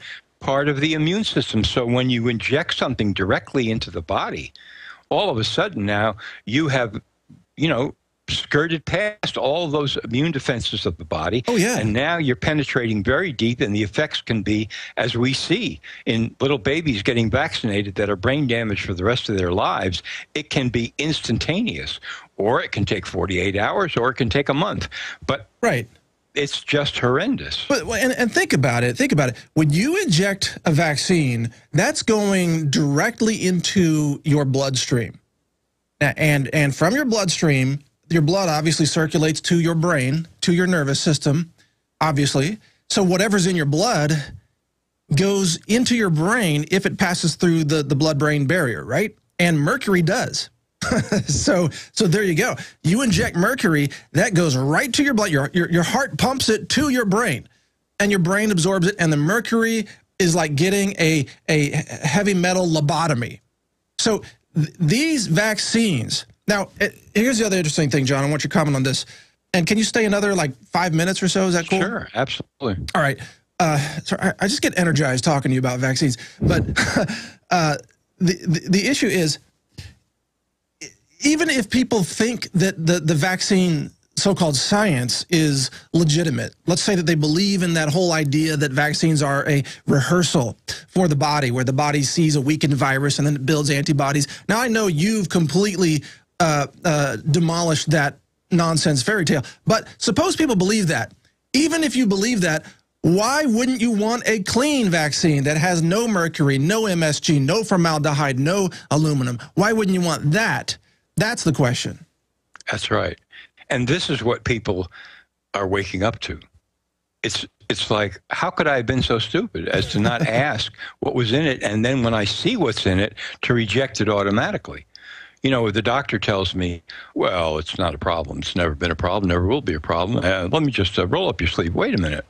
Let me just read this list, and you tell me, Doc, is there aluminum or formaldehyde or antibiotics or MSG or mercury in this vaccine? Well, yes, but I mean, they're necessary in order to preserve it. Hold it, Doc. Would you mind if I took the needle and shot you up instead and gave you all of the vaccines that a kid takes, 55 shots in the first 15 months? Would you submit to that with no problem at all? Because I think somebody's got to be a guinea pig around here. It may as well be you, since you say this is all very safe. I mean, this is the kind of hypnotism that people are waking up from it. Just as you say, Mike, it's totally insane. It's completely insane. And the thing that really is frustrating to those of us who are truth tellers is to see the media just flat out lying about it. Oh, vaccines are safe.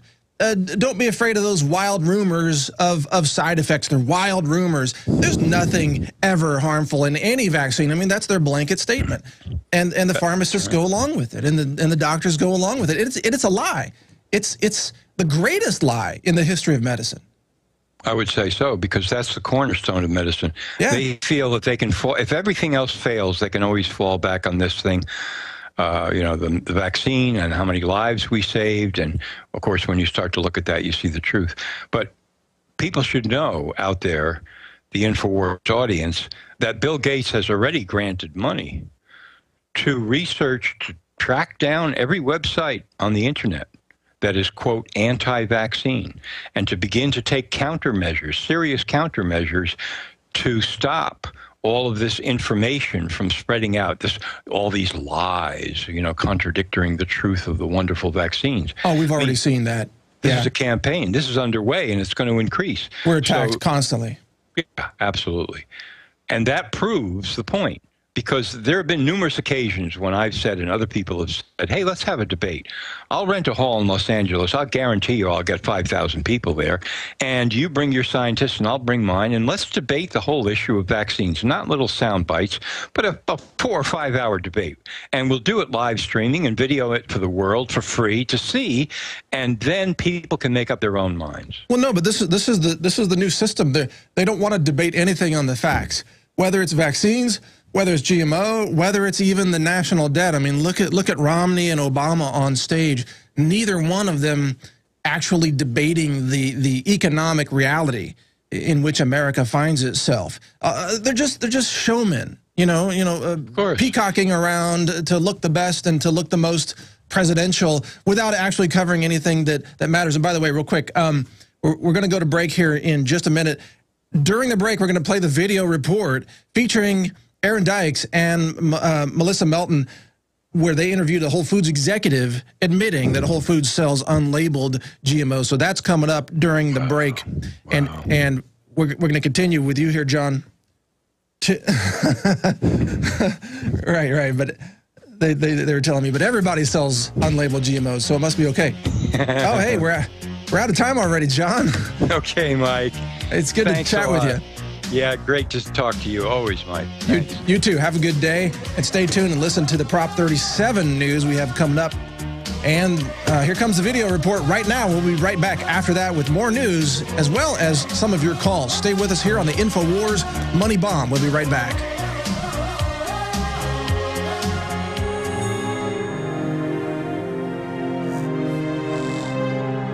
I'm Melissa Melton reporting for InfoWars Nightly News. We're here at a Whole Foods grocery store where we're trying to find out if people know about genetically modified food, about the dangers of that, and if they realize that Whole Foods is actually selling unlabeled genetically modified foods here at the store.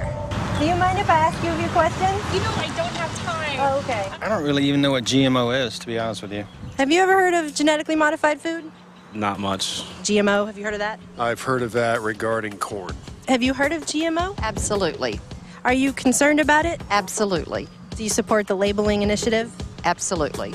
Would you be surprised if I told you that Whole Foods is selling unlabeled genetically modified organisms? Yes. Aaron Dykes here for Infowars.com. We're here to talk to members of the public today to find out if they're aware of GMO dangers and if they know what's inside this Whole Foods store. We have their latest press release, which admits that they do sell ingredients that include genetically modified foods. Have you heard about the recent study where they fed GM corn to rats and they developed tumors? Yes, I have. Are you shopping here partly to avoid genetically modified foods? Yes. Yes. I haven't had a problem with genetically modified foods, and no, that wouldn't be why I was coming to Whole Foods. So now, do they sell it or they don't sell it? This Whole Foods truck says, "What's cooking?" And unfortunately, to the dismay of most people, according to this press release they just put out, it's GMO, genetically modified organisms. Do you know what you're eating? Were you aware that Whole Foods actually sells unlabeled GMOs? I was not. And we're surprised about that? I think a lot of people probably are. Are you familiar with genetically modified food? Well, I've heard of it. Have you heard they've done studies recently that have shown that rats that are fed exclusive diets of genetically modified food actually get cancer, get tumors? That makes sense. You go messing around with nature, some weird things are going to happen. That's probably just the beginning of it. Probably. Do you ever shop at Whole Foods? You mean Whole Paycheck? Do you ever shop at Whole Foods here? Yeah, I work there. Are you familiar that Whole Foods put out a press release saying there's genetically modified organisms being sold in the store? No, I wasn't aware of that. While talking to the public, we were unknowingly approached by Whole Foods media relations spokesperson, Libba Letton. And as an employee of Whole Foods, do you find it concerning that Whole Foods has admitted in their press release that they're selling unlabeled genetically modified organisms? No, I think that unless a store is all organic, every store in the country sells unlabeled genetically modified. Well, do you think that it's fair to say that most people who come here come in search of organic whole foods and they think that what they're buying is probably not genetically modified, and so to have unlabeled GMO is kind of against that whole advertisement? I don't know what people think. I think they come here for organic food. I think they come here for healthy food. And again, I think the issue of people not knowing how pervasive GMOs are is a problem. But I don't think that Whole Foods does anything to try and make people think that we don't have food with GMOs in them. You don't? You see behind me, they have the slogan on this new store location, nothing artificial ever. However, that's not the case, which is why we also have to now put the spotlight on Whole Foods. Now I think we're very clear about marking which foods are non-GMO. Only later did we discover in research that Liba also represented Whole Foods investor relations and food safety. 90% of the corn and canola and cottonseed and soy in this country is actually genetically modified through companies like Monsanto and DuPont. And the derivatives of that are put into the food. And Whole Foods, you know, they market themselves as a whole food organization, and yet a lot of the stuff in here has unlabeled, genetically modified. So where would you get the food where would you buy the food that's not genetically Well, that's the question. Would it be surprising to you to find out that Whole Foods also sells GMOs? No, I'm aware of that. If I have the facts and if they're labeled, then that's fair, I'm educated. If they're not labeled, then I'm concerned. GMOs are one of the banes of our society right now, of our globe. Well, I'm not really opposed to it. I mean, I think that most genetically modified food out there is actually safe and tested. A lot of it's going under FDA review. As long as the science is sound, I'm okay with it. What does the FDA say about this? Well, the FDA is kind of hard to gauge because Obama put Michael Taylor in, who was actually a Monsanto lobbyist for years and years, and now he's the food safety czar. So. Well, isn't that politics as usual, huh? If it is linked to cancer, I'd certainly like to know about it and stay away from it. We don't know it was genetically modified unless we test it. Is there any plans to maybe do some testing? To test every product in the store and see if there's GMOs in them? Yeah. Wouldn't it be easier to try and get some sort of federal requirement that all foods with GMOs have a label on them? Here we go. Are you rolling? Hi. Everything okay? Yep, we're just asking people what they think about genetically modified organisms and Proposition 37. Okay. Just make sure we're 3 feet from the curb at all times. Okay. We're on the public sidewalk here, aren't we? 3 feet from the curb is public sidewalk. Yes, ma'am. Okay. Okay. Pretty sure I am 3 feet from the curb. Am I not? Do you have a ruler? Actually, I can go get one if I need to. I think they're standing over there having a little meeting about how they would really like to kick us off this public sidewalk that we have a First Amendment right to be on right now. And they can stand there all day with their badge and the little walkie-talkie and make as many phone calls as they want, but legally we have every right to be here. Just like I think as consumers we have every right to know whether or not we're eating genetically modified Frankenfood science projects when we feed ourselves and our children, and when we go to a store that labels themselves as organic but then turns around and sells us GMO. Talk to them, but you can't just be out in front of the store. Well, can we talk to those people? Yeah, let's call them. Okay. Look. Well, and maybe what I should do is call the shopping center. Okay. It's really up to them. I mean, this is their private space. This is not a public space. This is a private property owned by the shopping center. But not by Whole Foods. No, not this one, no. We're just concerned to find out they also sell GMOs, so. Actually, GMOs are in almost everything. Like, it would be really hard to find completely non-GMO anything. Uh-huh. And so, I mean, I don't think there's ever been, like, we've never claimed that we don't sell GMOs. There's a truck from Whole Foods coming this way, and it actually says 100% real ingredients. I just think that's really ironic because I don't think genetically modified and real are synonymous in any possible way. I mean, a unicorn Pegasus is real because I wrote about it in a book, but is it real? Something I created in a lab? It's a genetically modified Frankenfood science experiment. That's not real, and it's not food, at least it shouldn't be. Whole Foods was like one of the last large bastions of organic food, whole food, safe food. And that's why I think most consumers shop here. And then to quietly admit in a press release that isn't posted anywhere in the store, you have to go and search for it on their website to get it, that, oh yes, our food does contain genetically modified organisms, is just hypocritical to the nth degree, and it's dishonest and it's wrong. Do you think that maybe Whole Foods might consider supporting Proposition 37 financially? We support Proposition 37 in a number of ways. You know, you can look at it that Whole Foods hasn't written a check to that yet, Well, are you familiar with the fact that some of the higher-ups in Whole Foods have written a check to Christy Vilsack, Tom Vilsack's wife, who's the head of the USDA that's pretty much in bed with Monsanto? Out of their personal bank accounts and not on behalf of Whole Foods Market, they can do it. It's listed as Whole Foods Market, though. Whole Foods Market well, I'm not aware of any of those. He's also financially bankrolling Obama, who put, Michael Taylor, who's a FDA food safety czar, and that guy's been a Monsanto lobbyist for years. What about the donations to Gary Johnson? I don't think it's like tit for tat, one good donation, one evil donation. I mean, that doesn't make any sense. Only the bad ones matter. It sends the wrong message, don't you think? No, I think our actions send the message. I think private donations made by executives sends messages from them personally about what they're doing. So what's all the fuss about Whole Foods and GMO? Well, it seems the big wigs over there got pretty chummy with the USDA when they were hammering out the deal over Monsanto's deregulation of GE alfalfa. Now, Walter Robb from Whole Foods is donating to Christy Vilsack, the wife of Tom Vilsack, who heads the USDA department. Tom Vilsack bent over backwards for cloning, pushed GMOs into the mainstream, opened all the doors for Big Agra, and even stood up for the open-air experimentation of GMOs that had biopharmaceuticals blowing in the wind. Then Obama appointed Tom Vilsack to be Secretary of Agriculture so he could help fast-track GMOs big time. Now Tom Vilsack's wife, Christy, is running for Congress there. But don't worry, her opponent, Steve King, is also bought out by Big Agra and the biotech industry.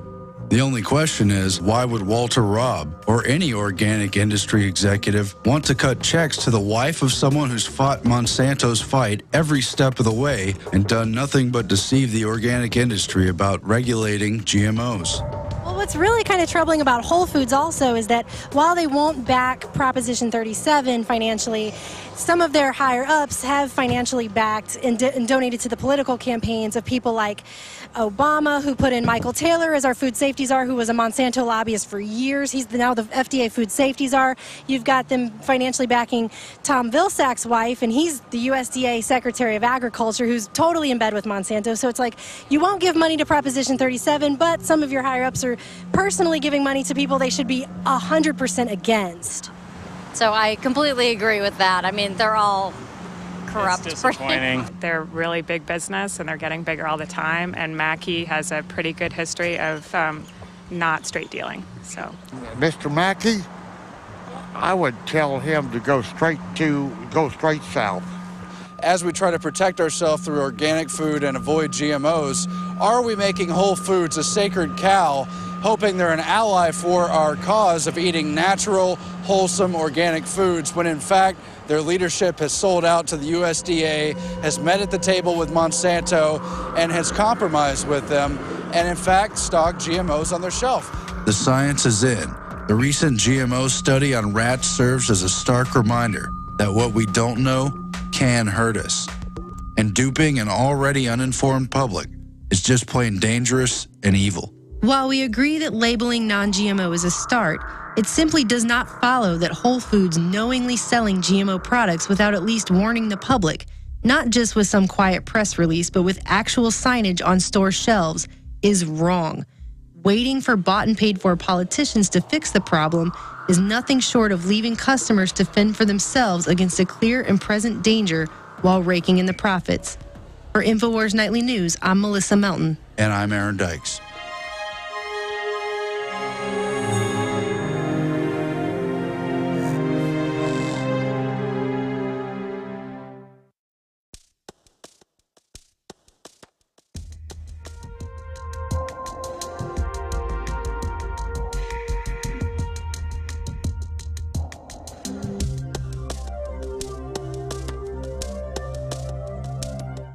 From the front lines of the information war, it's Alex Jones.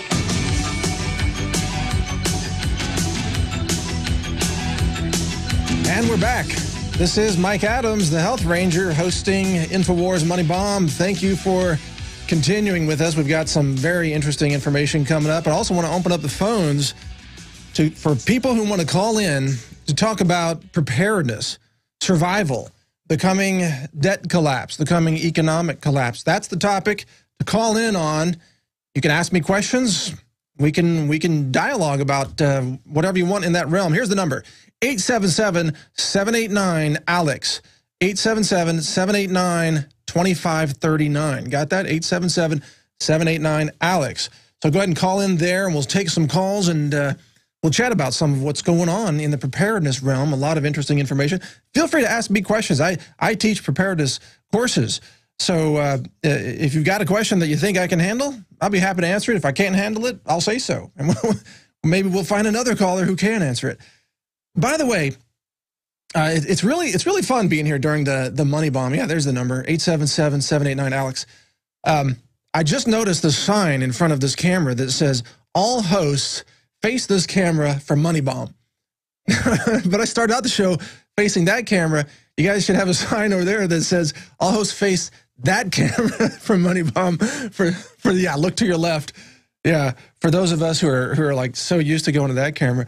Anyway, it's funny. There's all kinds of interesting signs around here that you never see on the air. That's one of them. Like here's another one. Money Bomb updates on Twitter is # Money Bomb 2012.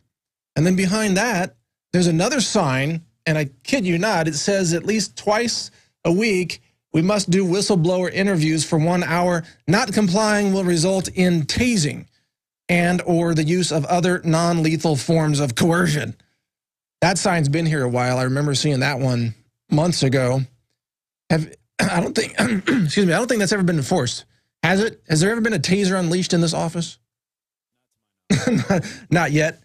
Well, all you got to do to make that happen is get a poor guy in a wheelchair here and ask a police officer to come over, or a blind guy.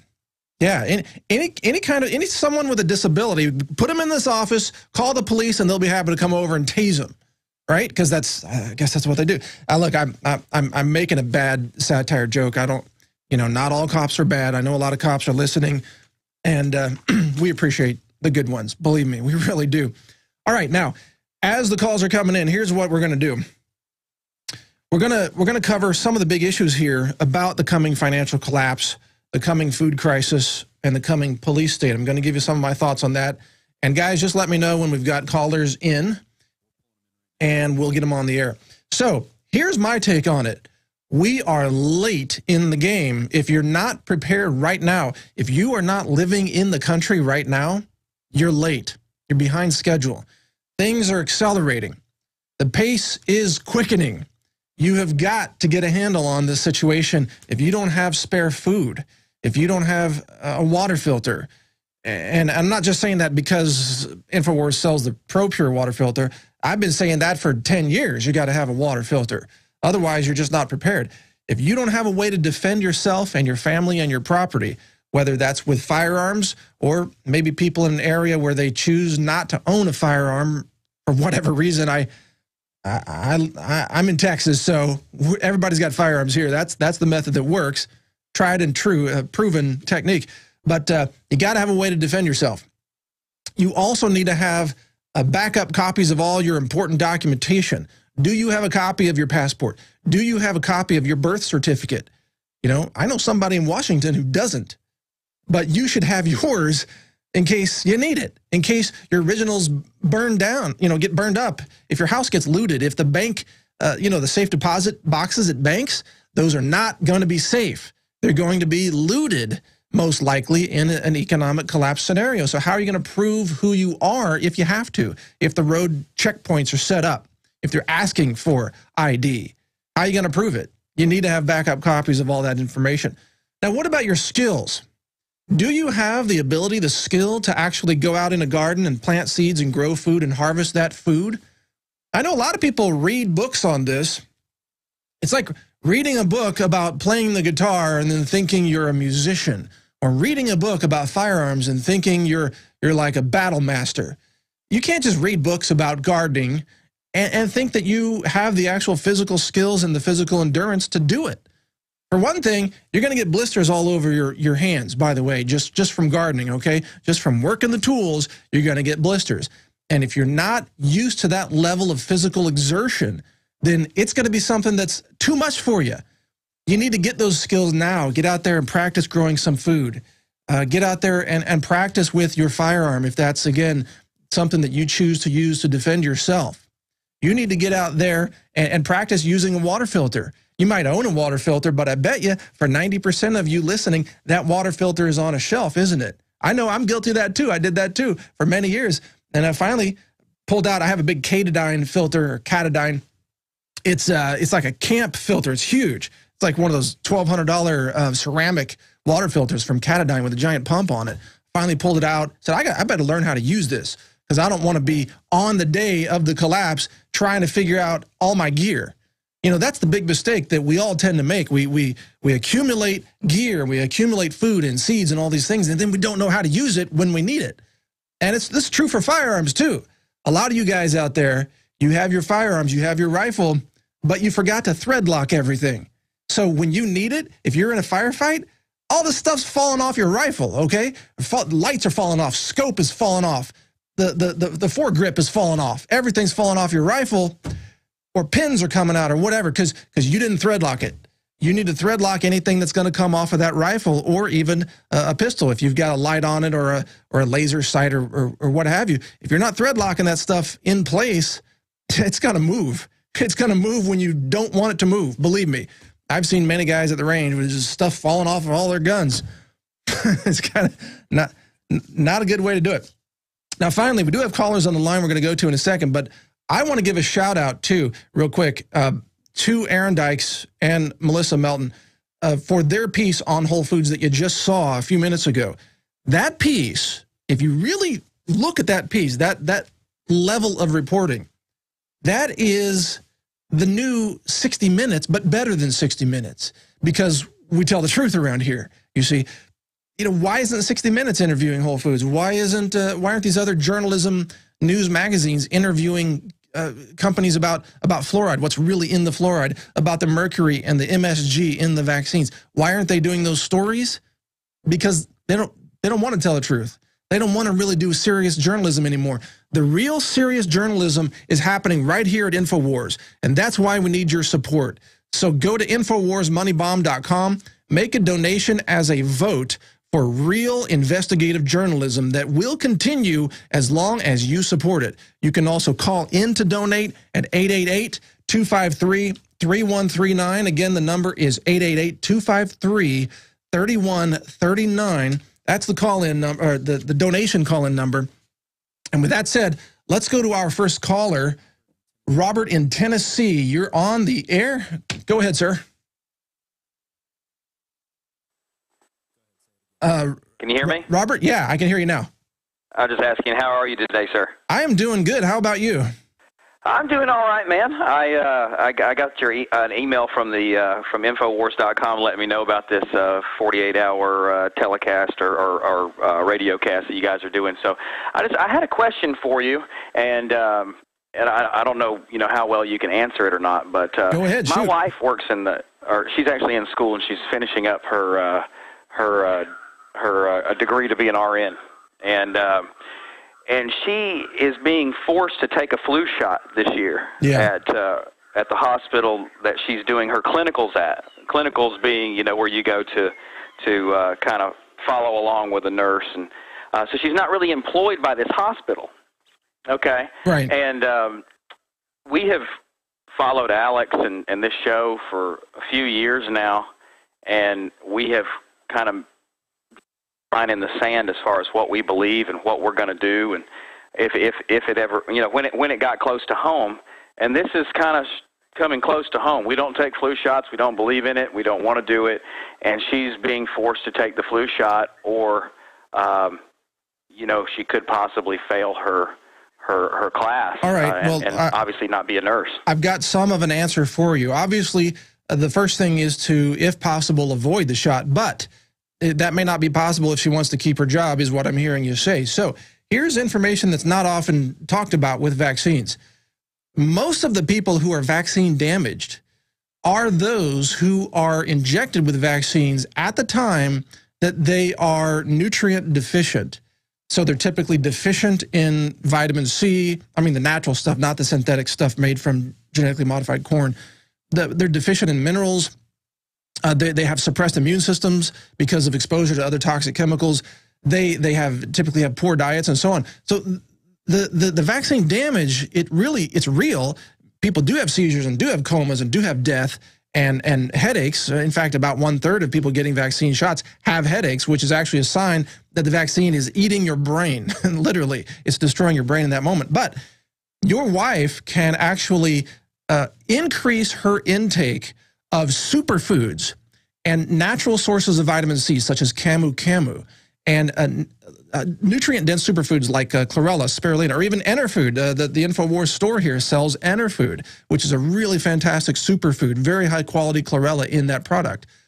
If she can really dose up on that before the vaccine shot, and I don't mean just an hour before, I mean like every day for 2 weeks before the shot, then she will be almost certainly protected more than 99% of the population, and her risk of suffering an acute issue from that is very, very small in that case. I'm not saying it's a total defense against vaccines, because vaccine shots they do contain mercury and MSG and formaldehyde and other things. But if you have to take it, as it sounds like in this case that's what you're describing, then that is the defense. Load up on superfoods for weeks before the shot. Get the shot if you have to, if that's your decision, and then keep doing the superfoods, and you most likely will be okay. Does that help answer your question? It does, and I understand that you're not going to take a shot and you're probably not going to die or you develop, But the bottom line is that that's not really the key issue here, is it? It's the fact that she's being forced to take a shot against really her will and against her beliefs. Absolutely. And it's an invasion. What she's worked hard for years to accomplish, and I've watched her struggle and through school, and it's tough, and now she has to come to a crossroads, and and go through this, that I would just call. Remember this, InfoWars, and tell them about it, and see if they want to get some cameras outside the school and cause a huge. That's a great idea. Yeah, activism is really a good solution on this. And Robert, I think you're right. If she's willing to take a stand and say no, as Alex has explained many times on his radio show, there is no law, even in Tennessee, there is no law that she has to take that shot. They can't produce a law that says that. They only mandate it through the bureaucracy and claim that she has to. But there's no law. If she sued, she would win that lawsuit, but you'd have to have the money to hire a lawyer. You'd have to be willing to go through the media circus, which I encourage you to do. And I know that InfoWars and Natural News, where I'm the editor, would support you in doing that. But that's not a decision that every family can afford to do because of whatever their circumstances are.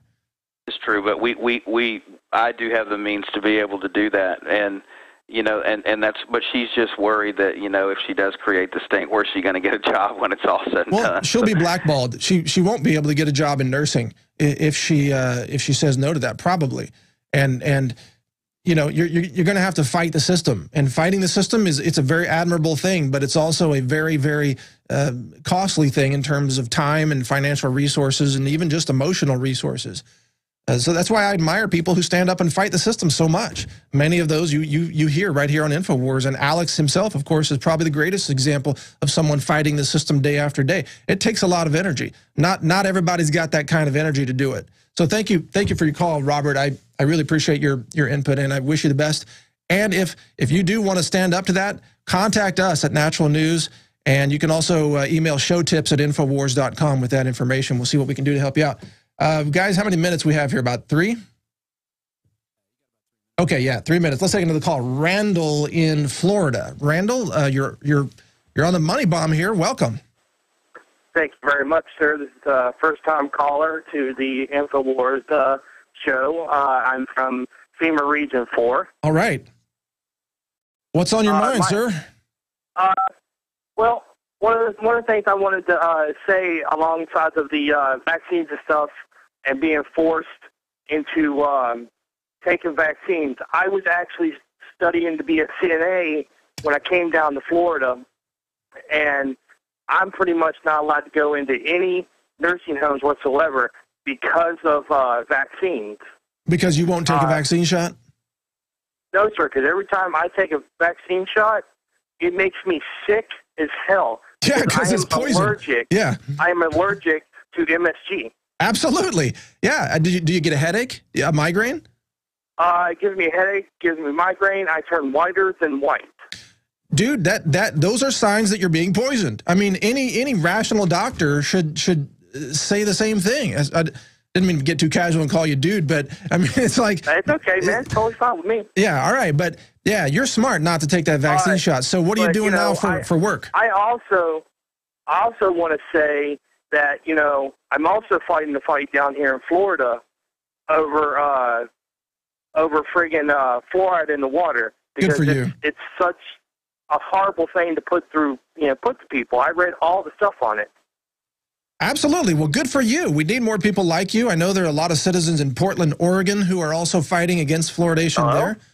Yeah. Can you still hear me? All right. I don't know. You can't hear me, guys, but I'll just say thank you for calling in. And you're right on. Fight against fluoridation of the water. That's crucial. I mean, you think about each one of these is a poison, right? The fluoride is a poison. The fluoride that they put into the water, right, which is hydrofluorosilicic acid. Typically, it's an acidic form of fluoride, chemically altered. And then the vaccines have the poisons that we just showed you on the screen from the CDC. The MSG is in those vaccines. The formaldehyde is in the vaccines. The mercury is in the vaccines. You combine the fluoride chemicals with all these chemicals in the vaccines, plus the GMO, right? Plus the stuff that's in your fragrance products, the cancer-causing chemicals that are used as cheap fragrance chemicals in laundry detergent and personal care products, and you name it. No wonder people are dying. No wonder there's cancer everywhere. That's why we got to stop this, all right? We got to stand up to it. The best way to do that is to help support the InfoWars Money Bomb at InfoWarsMoneyBomb.com. Coming up right now, we've got the Nightly News special report. David Knight's report about the EPA's invasion of the Smoky Mountains. That's coming up right now. And then I'll be back with you here, Mike Adams, the Health Ranger, right here on the InfoWars Money Bomb. Be right back. It's the InfoWars Money Bomb 2012, October 18th and 19th, 48-hour special transmission. The tyrants need to know we're coming for them, and the InfoWar is expanding, and the people of America and the world are awakening and behind us. While the global scientific dictatorship is busy injecting toxins into our water supply to dumb us down, we're busy injecting reality into society. It's the beginning of the end for the New World Order. Donate at InfoWarsMoneyBomb.com. I'm David Knight, reporting for InfoWars Nightly News. Just before I left for Austin, I took my family to the Smoky Mountains. Now, long before the Europeans named it the Smoky Mountains, the Cherokee had a name for it, and if I pronounce it correctly, it's something like Shakonoquay, which means place of the fine particulate smog. No, not actually. That's what the EPA wants you to think. I was surprised to see this graphic on the EPA's site where they explain what PM 2.5 is. They use the Smoky Mountains as a poster child. Is it really PM 2.5 and man-made smog that makes the Smoky Mountains smoky? No. We all know that it isn't, but we see this kind of thing done over and over again, like they did with polar bears on ice floes. Remember that? And of course, Al Gore is telling us that the oceans are rising, but he builds his $9 million mansion in Montecito, California, right on the ocean side. So I don't think he believes that either. But they use these subliminal messages to try to convince us, and they can be quite effective.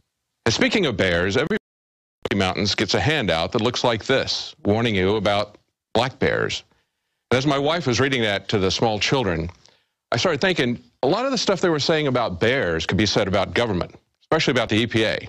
Let me just read a few things here. With aggressive behavior, the bear, the EPA, is demanding more space. If the bear or EPA continues to follow you, stand your ground. If the EPA gets closer, talk louder or shout at it. Act aggressively. Act together as a group if you have companions. Make yourself look as large as possible. Don't run, don't turn away, and don't feed the EPA. It only encourages further problems. David Knight for InfoWars Nightly News.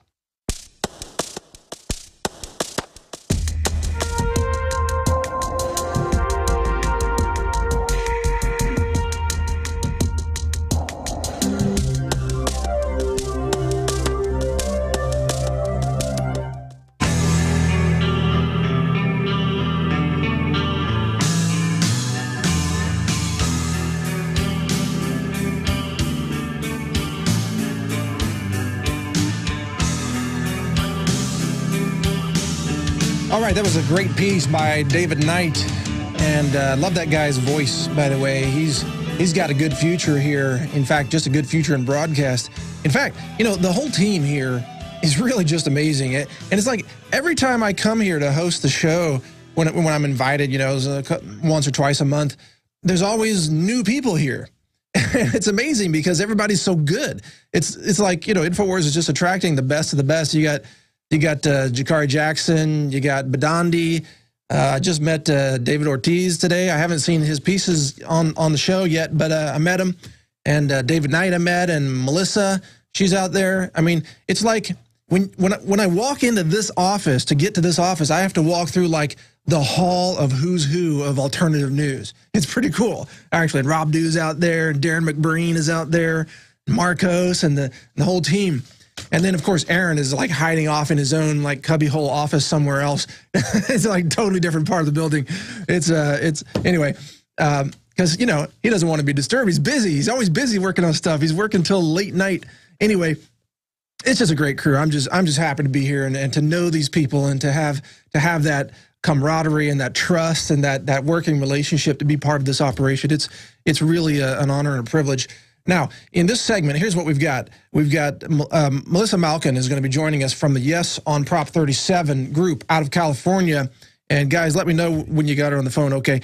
And let me give you the lowdown on what this is all about, because you know that DuPont and Monsanto and all these big food and chemical giants are fighting so desperately hard against GMO labeling that they've already been caught violating, I think it's Stanford University policy with some of their videos. They got caught. They had to pull their ads off the air because it was a violation.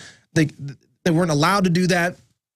Well, now, according to a press release I just got this morning from Stacy, who's on the phone with us, from the California Right to Know group for Prop 37, the No on 37 campaign has been caught now fabricating false statements from the FDA.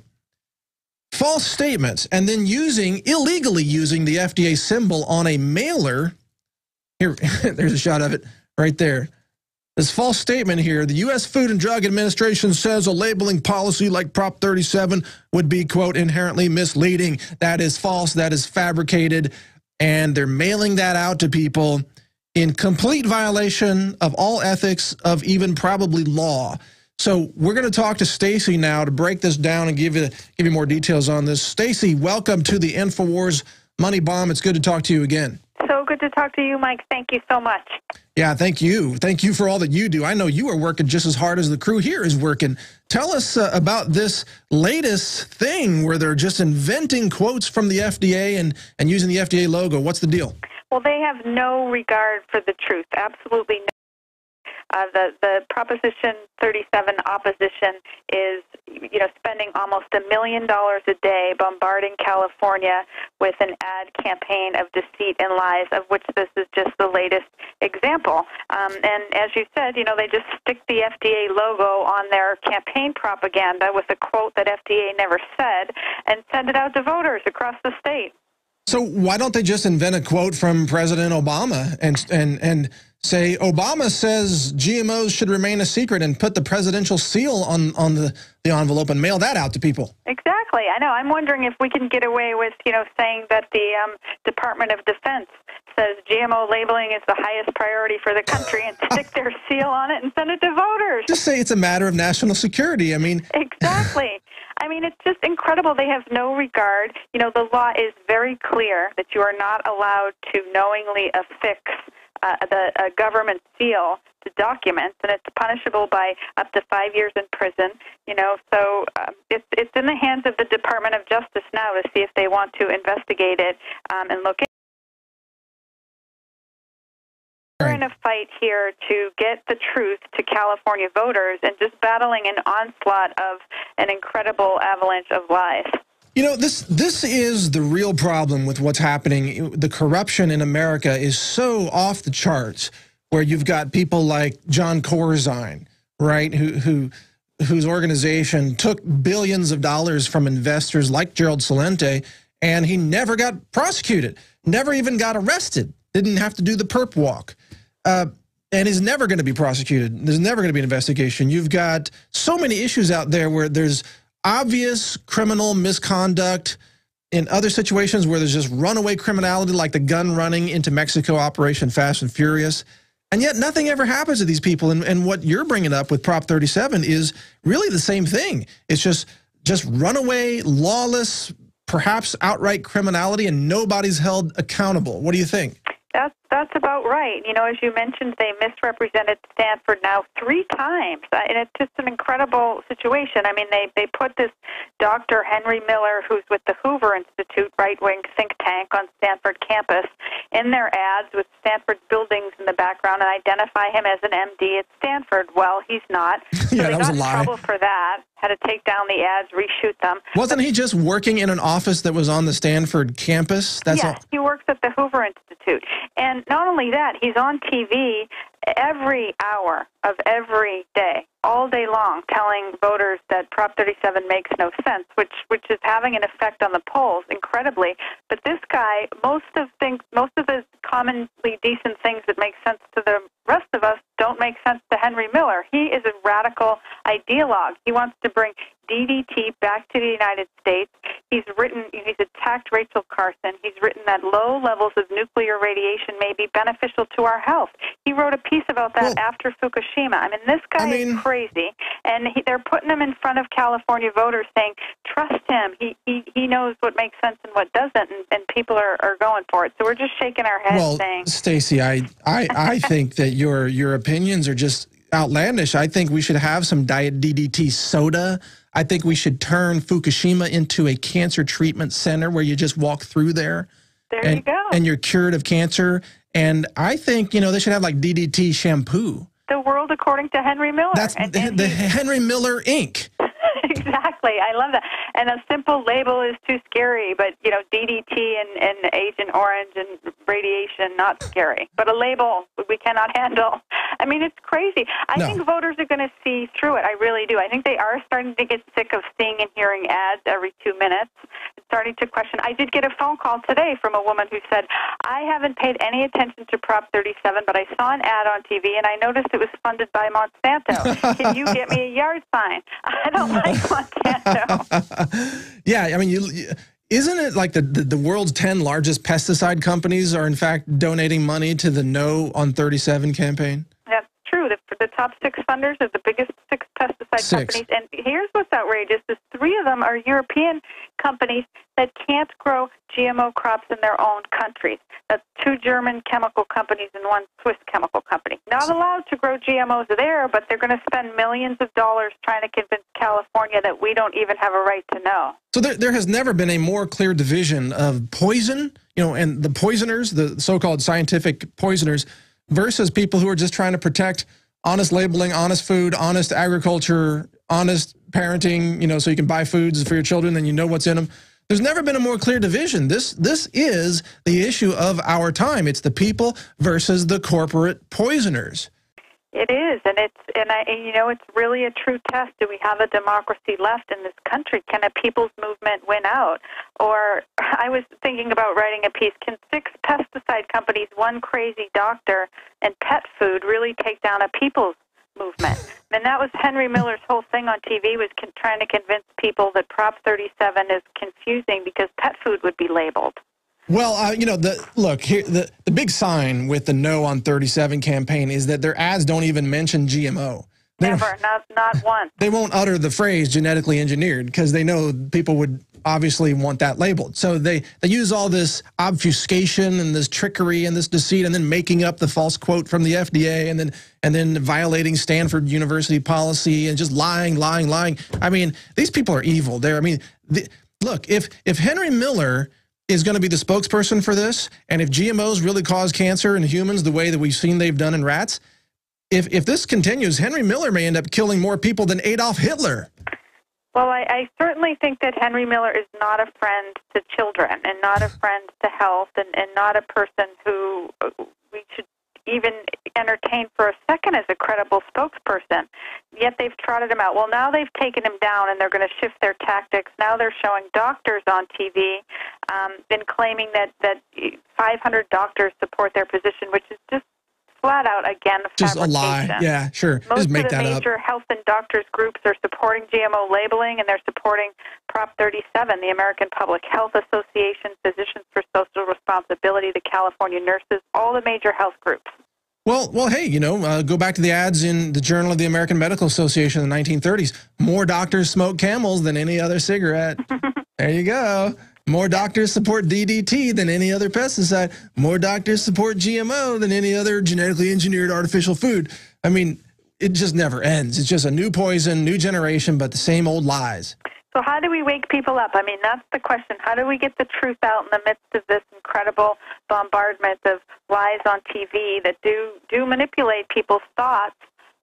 But we have, of course, a huge network online, and we just have to all be telling everyone we know. And for people not in California, calling everyone you know in California and telling them, pay attention to this. This is hugely important.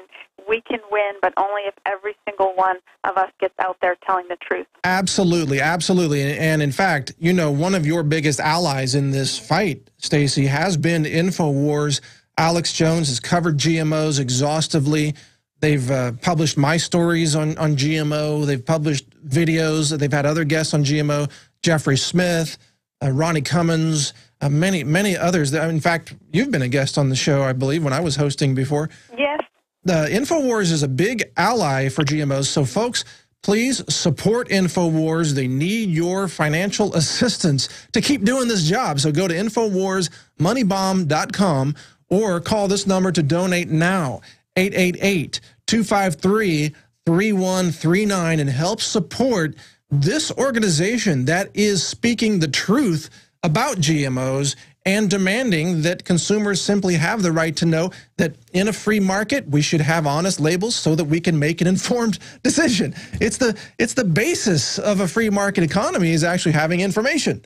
Otherwise, it's a mystery of what you're buying. I mean, think about this, Stacey. What do they want next? If they don't want GMOs labeled, are they going to go for saying, well, the ingredients list should be removed from foods, and that should just be a giant question mark? Like, you can't even know what you're eating at all. Well, their opinion seems to be that we're not smart enough to be able to handle information, so they might go for that. And, of course, they told us many stories when nutrition labeling came up at all about how the sky would fall and grocery costs would go through the roof. And they're trying that, of course, in California. And it's very cynical because they're hitting low-income communities with the message that the grocery costs will go up by hundreds of dollars a year. And they don't even, when they debate with us in a real public forum, they don't even bring that up because they know they can't even defend it in any way. But that doesn't matter when you're going to go up on TV and just say it's true. You don't have to defend it. No, look, they're printing the labels anyway. It doesn't cost any more to have text on the label. I mean, they're printing the label. The ink is already on the label. I mean, come on. It's a joke that it's going to cost any more. And besides, food prices are going up on their own anyway. They're going up because of the devaluation of the currency due to Federal Reserve fiat currency creation policy. You know, food prices are going up because of the drought, because so many crops failed. You know, food prices are going up no matter what, but definitely not because they had to print a few lines of text on a label. Right. Printing that label anyway. Well, all right, so what else, Stacey? Give us your website so that people can go to your website if they want to just get on board with labeling GMOs.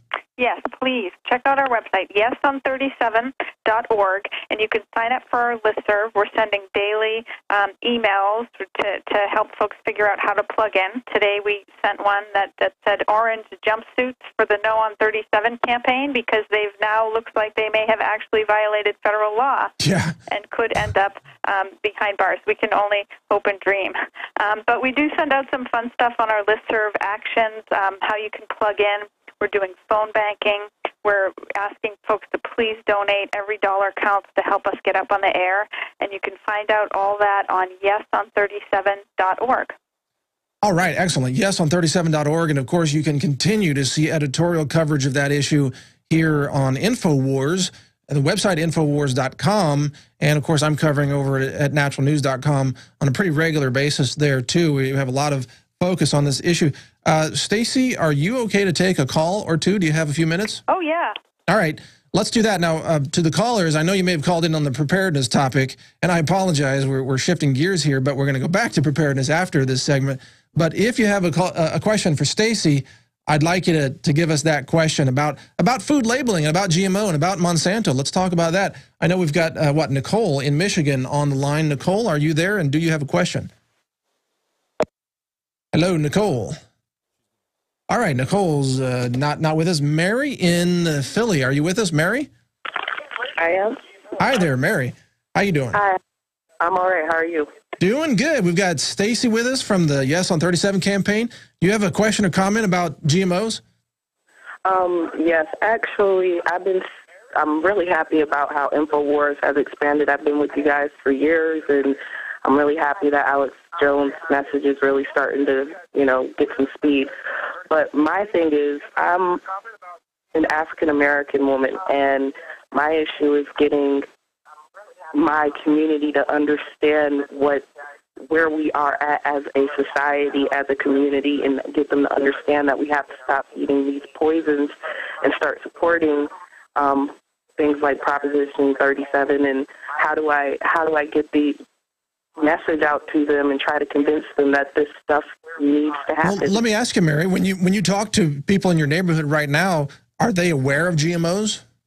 Most of them are not. They don't even think about it. It's not even a consideration. So do you try to teach them about it, and what's the reaction?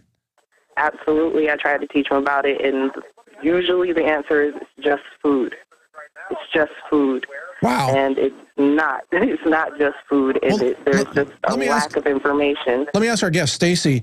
Stacy, are there any specific strategies for the African-American community to get on board, up to speed on GMOs? Well, a couple of things. I think that GMOs are a mystery to a lot of American consumers of all demographics because we just haven't heard about it. It's been hidden from all of us. And so that is one challenge that we have in California here is just educating people about what genetic engineering is.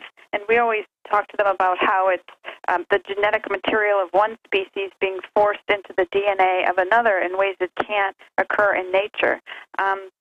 And, one interesting thing that we do see in the polls is that support among the African-American community is far, far higher than support among the white community for the proposition. So that's not surprising because the African-Americans that I talk to are also very skeptical of vaccines. They know that government-mandated vaccines, look at the history of vaccine experiments and medical experiments done on black folks. How much more do you need to know not to trust the system? Yeah, right, and skeptical of corporations and just saying, let's give us the choice. So I think, that's a really positive thing. But again, that's just educating that we need to be doing about what GMOs even are and where they are in food. And we do have a lot of info on our website at yeson37.org about, in the facts section about what genetic engineering is, what kinds of foods, and it's mostly processed foods, but we are seeing the first whole foods arrive in supermarkets.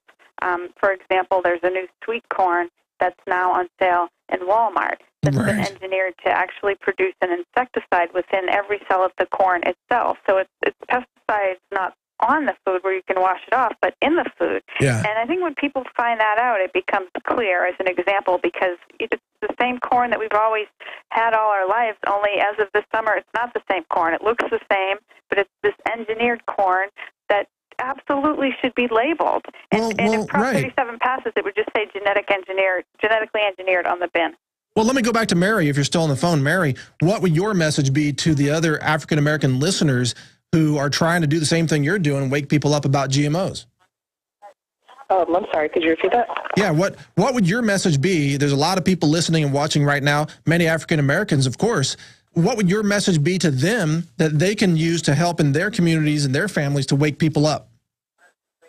I would just say that, at least in my community, we have a history of eating bad already, and this is a new level that is not just, it's transcending all communities, and it's just time to wake up and ensure that the next generation, I'm a young person myself, and I want to ensure that my younger sisters, my children, are going to be able to eat nutritious food that's going to actually help them be a better person. And that's basically what I would love for my community to really understand. Well, Mary, you seem like a very thoughtful and well-spoken person. I believe that if you hold some meetings and share that message with people, I think a lot of people would listen to you. And so I appreciate your courage and your call today, and I wish you the best in getting that message out. Keep up the good work. We got to get this message out. Now, so thank you for your call, Mary. Very good points there. And getting back to Stacy. So this is coming down to the wire here. The enemies of honest food are spending $1 million a day, you said, to make sure that people don't know what they're eating. That's an astonishing amount of money.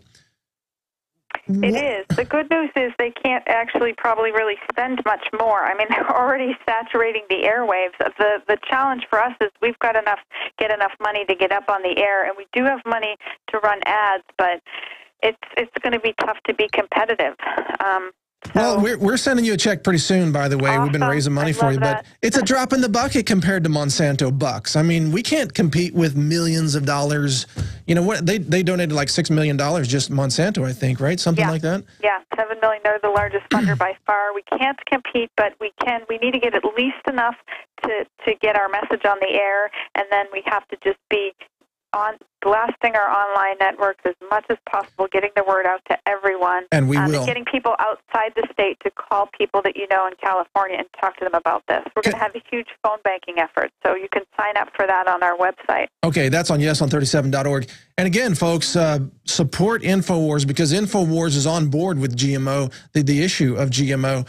And go to InfoWarsMoneyBomb.com, make a donation right now. This organization right here, Stacy, just so you know, I don't know how much you track InfoWars overall, but they not only cover GMOs, they cover dangers in vaccines, they cover liberty and freedom, they cover what I call real environmentalism, not the sort of politically faked environmentalism to control people, but how do we actually save the planet from the poisoners, from the GMO, which is self-replicating genetic pollution, from the deadly chemicals, the deadly mercury, the deadly fluoride, all these other things.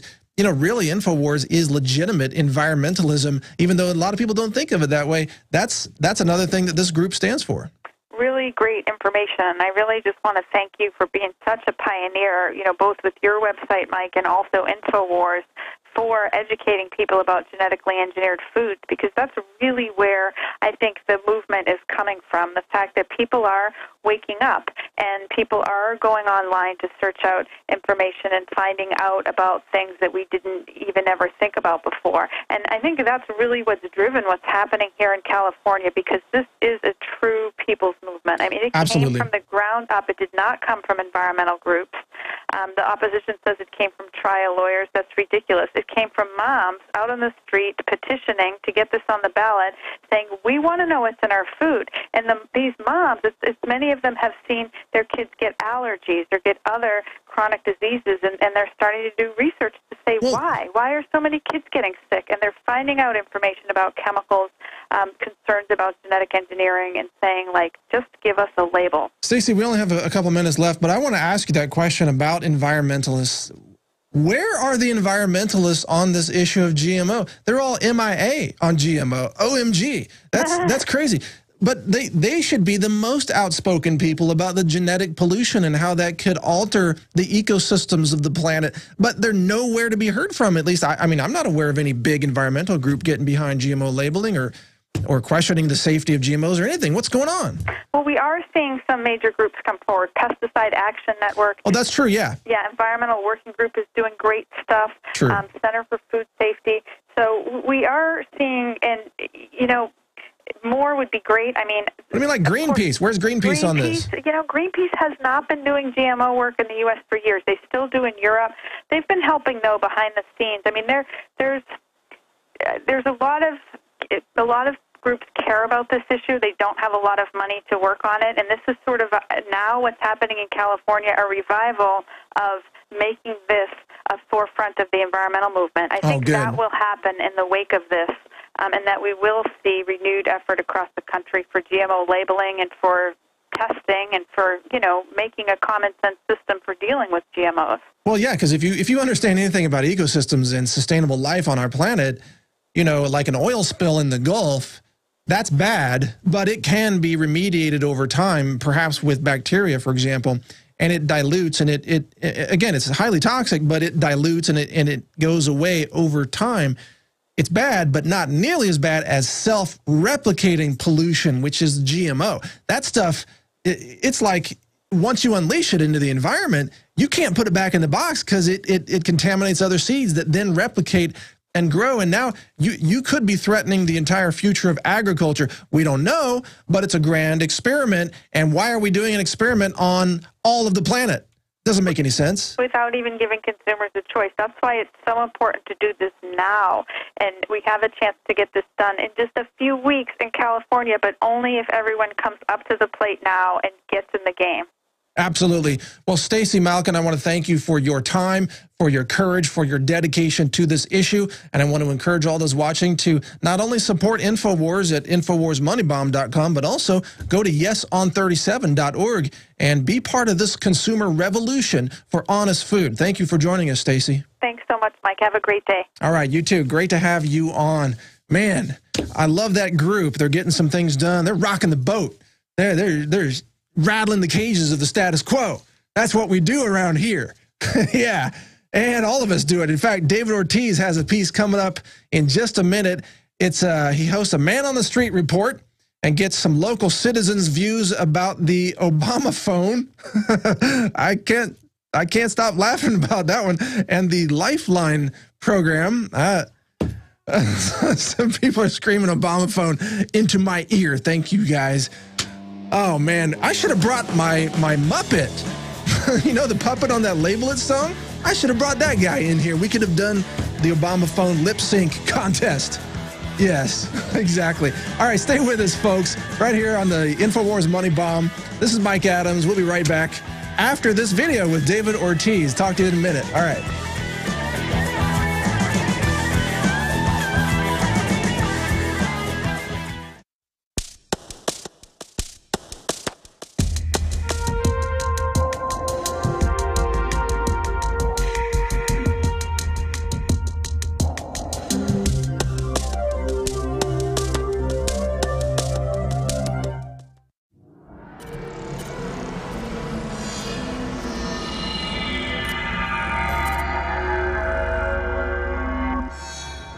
You got Obama phone? Yes, everybody in Cleveland, low minority, got Obama phone.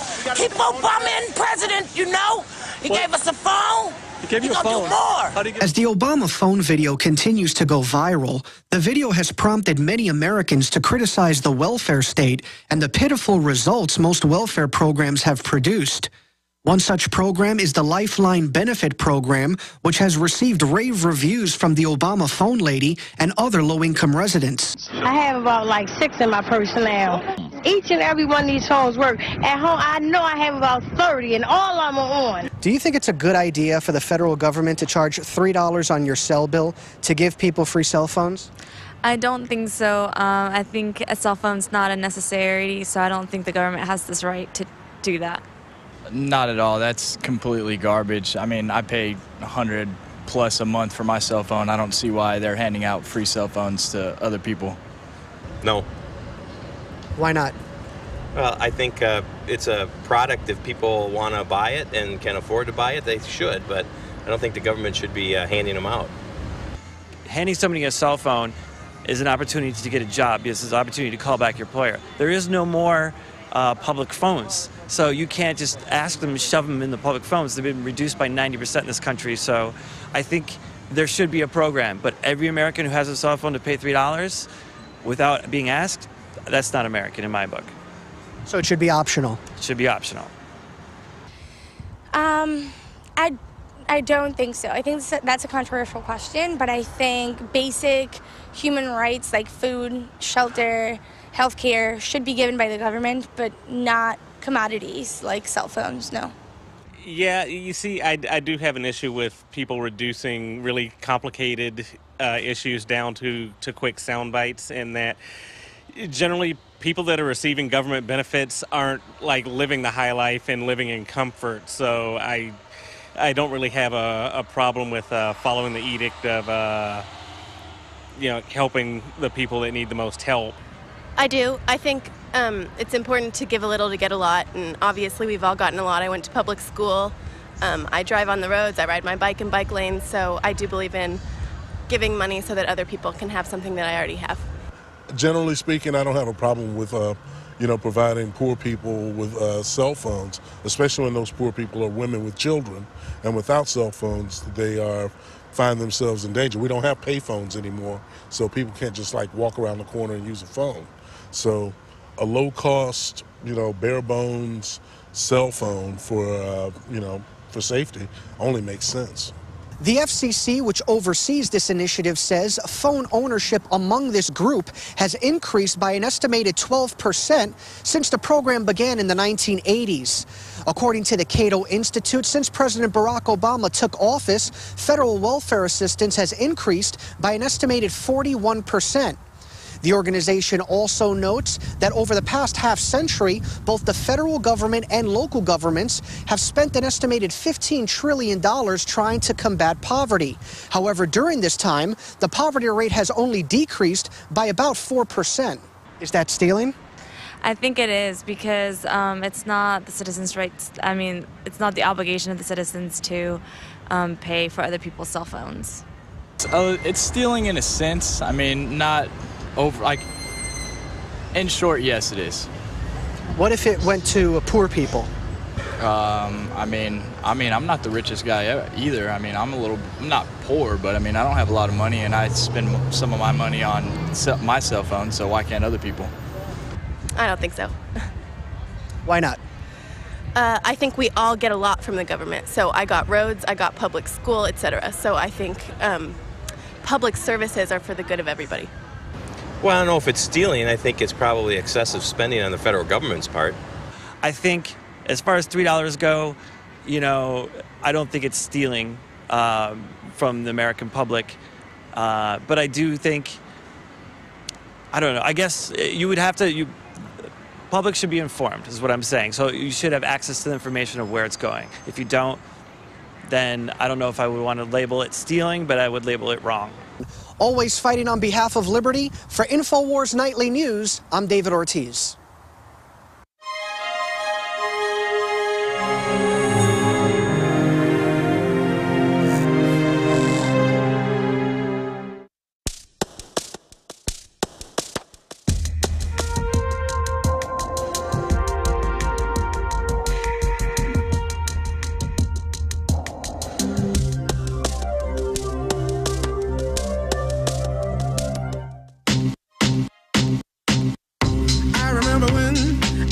I remember when I lost my mind.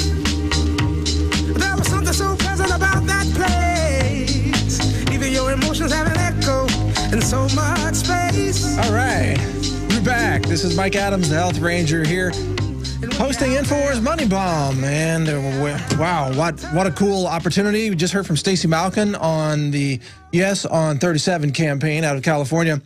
And we've got callers on the line. Thank you for holding, callers. We are going to go to those callers in a minute, but first, I got to show you something. Can you get a shot of this? These are my goats, a couple of them. And I've discovered that, see those goats? I've discovered that one of them really loves goji berries.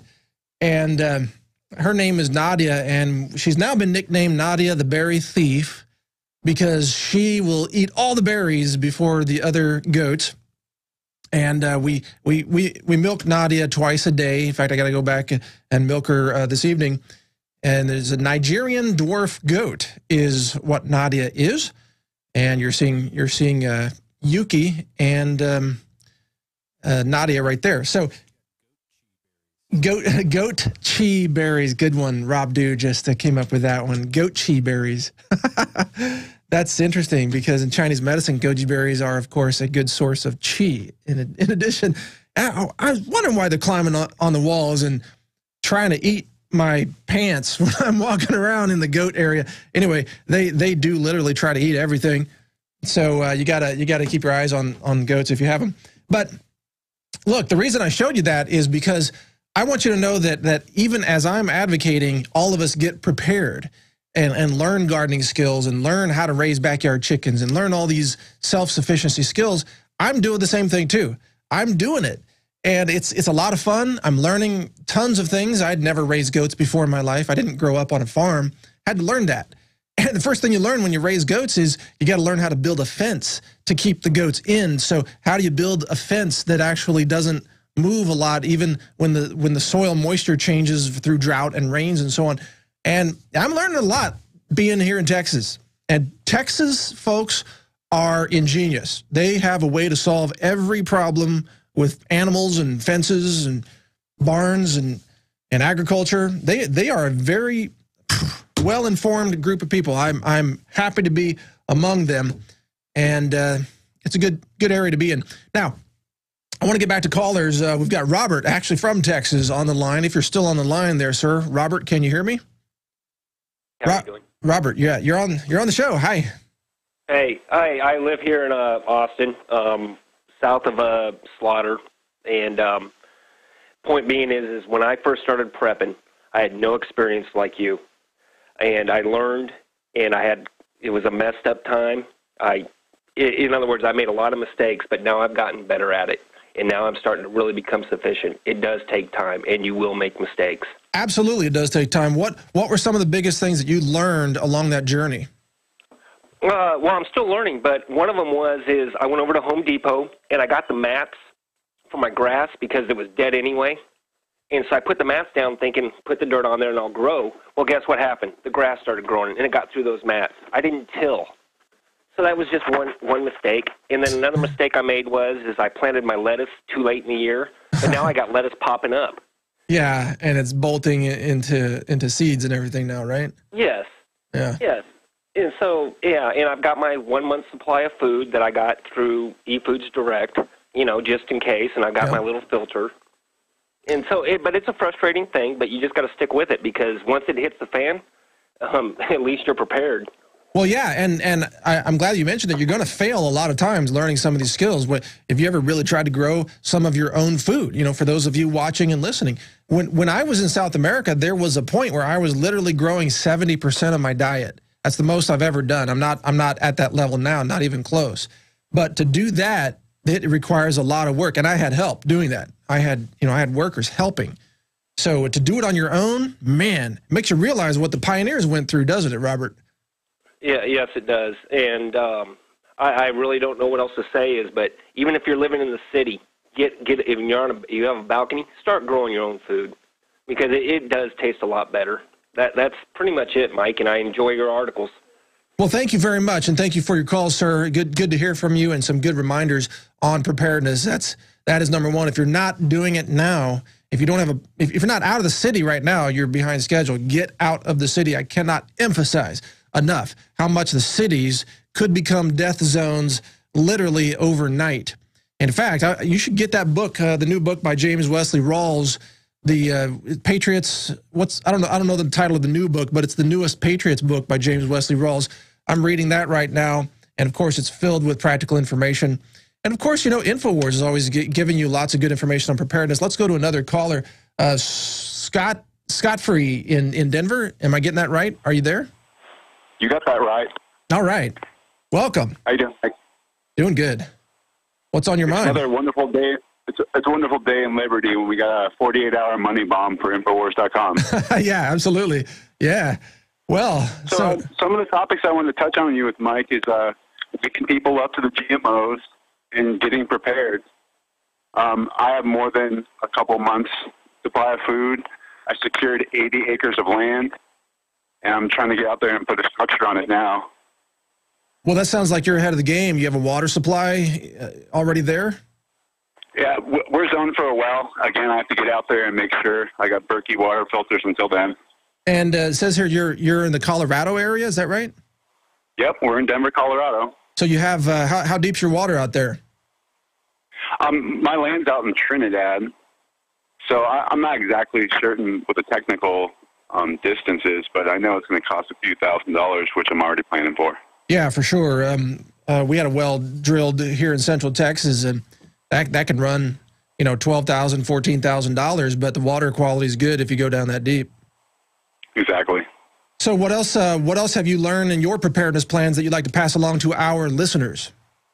Well, everybody out there, be patient, especially with your family. You love them and you want to beat them over the head with what you know and what you've learned.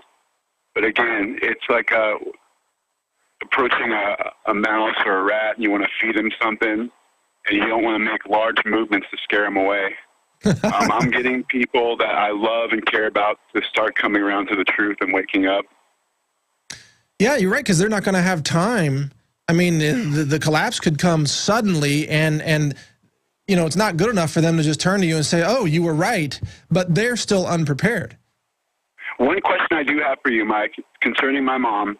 She's believed her doctor for going on 15 years now. She's got fibromyalgia and high blood pressure. I want to start getting her to where she knows she can get off those medications, and especially in an upcoming collapse scenario, I don't want her going through withdrawals then. I want to, you know, get some resources, and I know Dr. Tenpenny, but in your advice, what route do I want to go? Well, what's her diet like right now? Is it poor, good, great? What is it? I would say it's a middle of the road. We're trying to get both my parents on nothing but organic food, just like myself.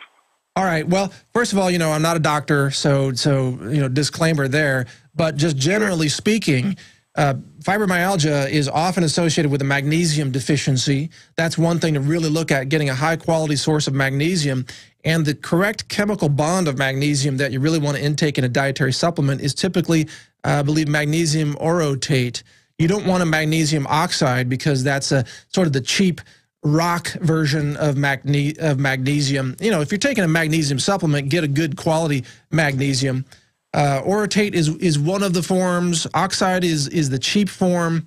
There's some other forms of magnesium. You can search on my website, Natural News, for the different forms to see what's best for you. That's one thing. The other thing is, you know, get onto a superfood. And get her onto a superfood, I mean, and make sure she's drinking that daily. You know, Enerfood that InfoWars sells is very good with chocolate. And so if you could get like a cacao powder or a chocolate superfood, combine it with the Enerfood, and believe it or not, blend it with an avocado and some milk. I like to use almond milk. And you can throw a banana in there to sweeten it up, or use coconut sugar is the best new sugar that's high in minerals. If she likes that, she'll drink it every day. Maybe you or another family member could make it for her. And the nutrient value of that superfood is immense. It will help in supporting so many conditions, not just the ones that you mentioned. Sure thing. Well, any other questions? Well, I love when Alex has you on, and we got to just keep doing what we're doing.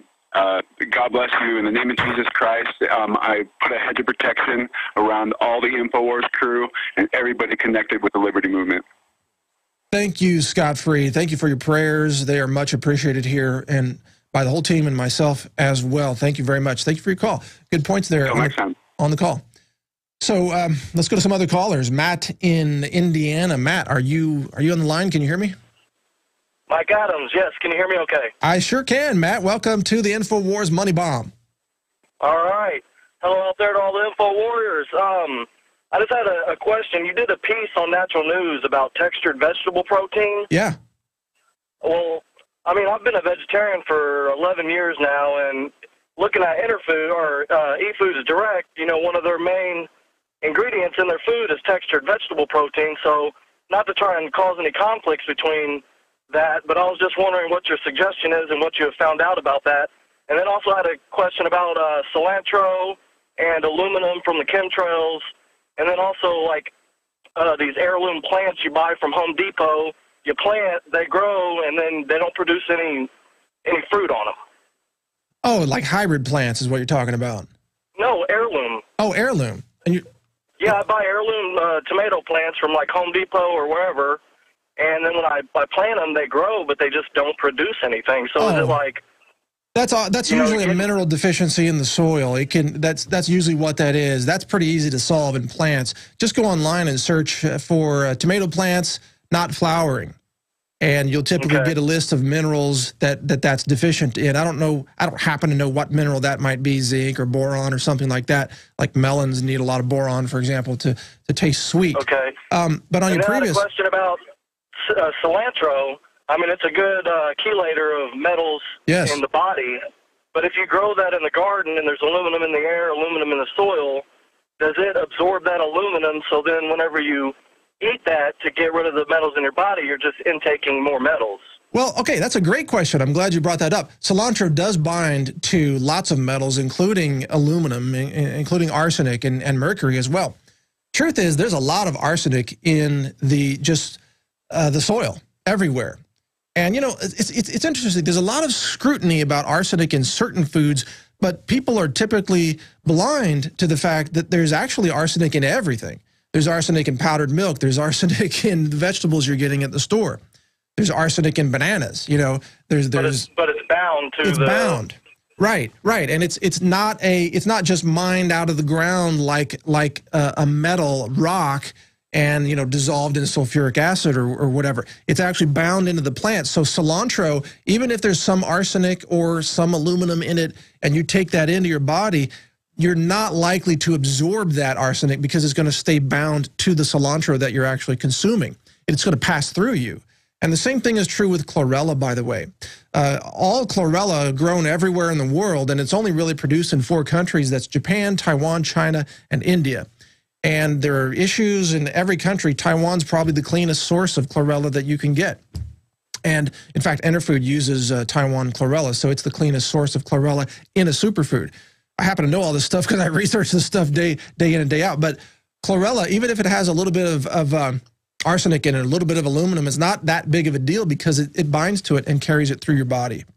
So, okay, and I guess just the last question was on the textured vegetable protein. Is that soy, and is all soy, you know, genetic? I drink hemp milk, so I don't do the soy milk, and not really the almond milk, but I try to do the hemp milk and, you know, on the soy, the textured vegetable protein. Have you found out any more information about that? Because I know you're trying to feed it to the wild animals around there, and nothing would eat it. Yeah, I did do a lot of experiments with some TVP before. Most TVP, as you're talking about textured vegetable protein, is from soy, and most of it is from genetically modified soy. But there may be sources of TVP that are non-GMO. I'm sure there are. And I haven't really studied eFoods Direct in particular. That's not, you know, I don't promote eFoods Direct. They're not my sponsor. I haven't really studied them, but as a general rule, I would say any company that you buy from, if there's TVP in it, if there's corn in it, if there's soy in it, you need to call that company and find out if it's GMO or non-GMO, and you can't just take their word for it. I don't mean eFoods Direct because they're a high-integrity business, but I mean, in general, you can't just take everybody's word for it. You got to demand, where's the lab test that shows that that food is not GMO? And I haven't asked eFoods Direct that question. And it's not really my business to, but if you're a customer of theirs, it's your business to do that. So it's probably a good thing to ask, and so they can provide that information and just clear away any kind of doubts that you might have by raising that question. So I would just ask that question of everybody I buy food from, if it's TVP or corn. If it's organic, it's going to be totally non-GMO, and that's the best way to go. But organic food is more expensive, and I know a lot of the storable food is not organic. So anytime it's non-organic, just as a general rule, you want to ask them for certificates that they have no GMOs. Just a good general rule. So thanks for your question. Does that help answer your question? Yes, and then, but even if it's not GMO, the soy has the estrogen content. The what content? Estrogen.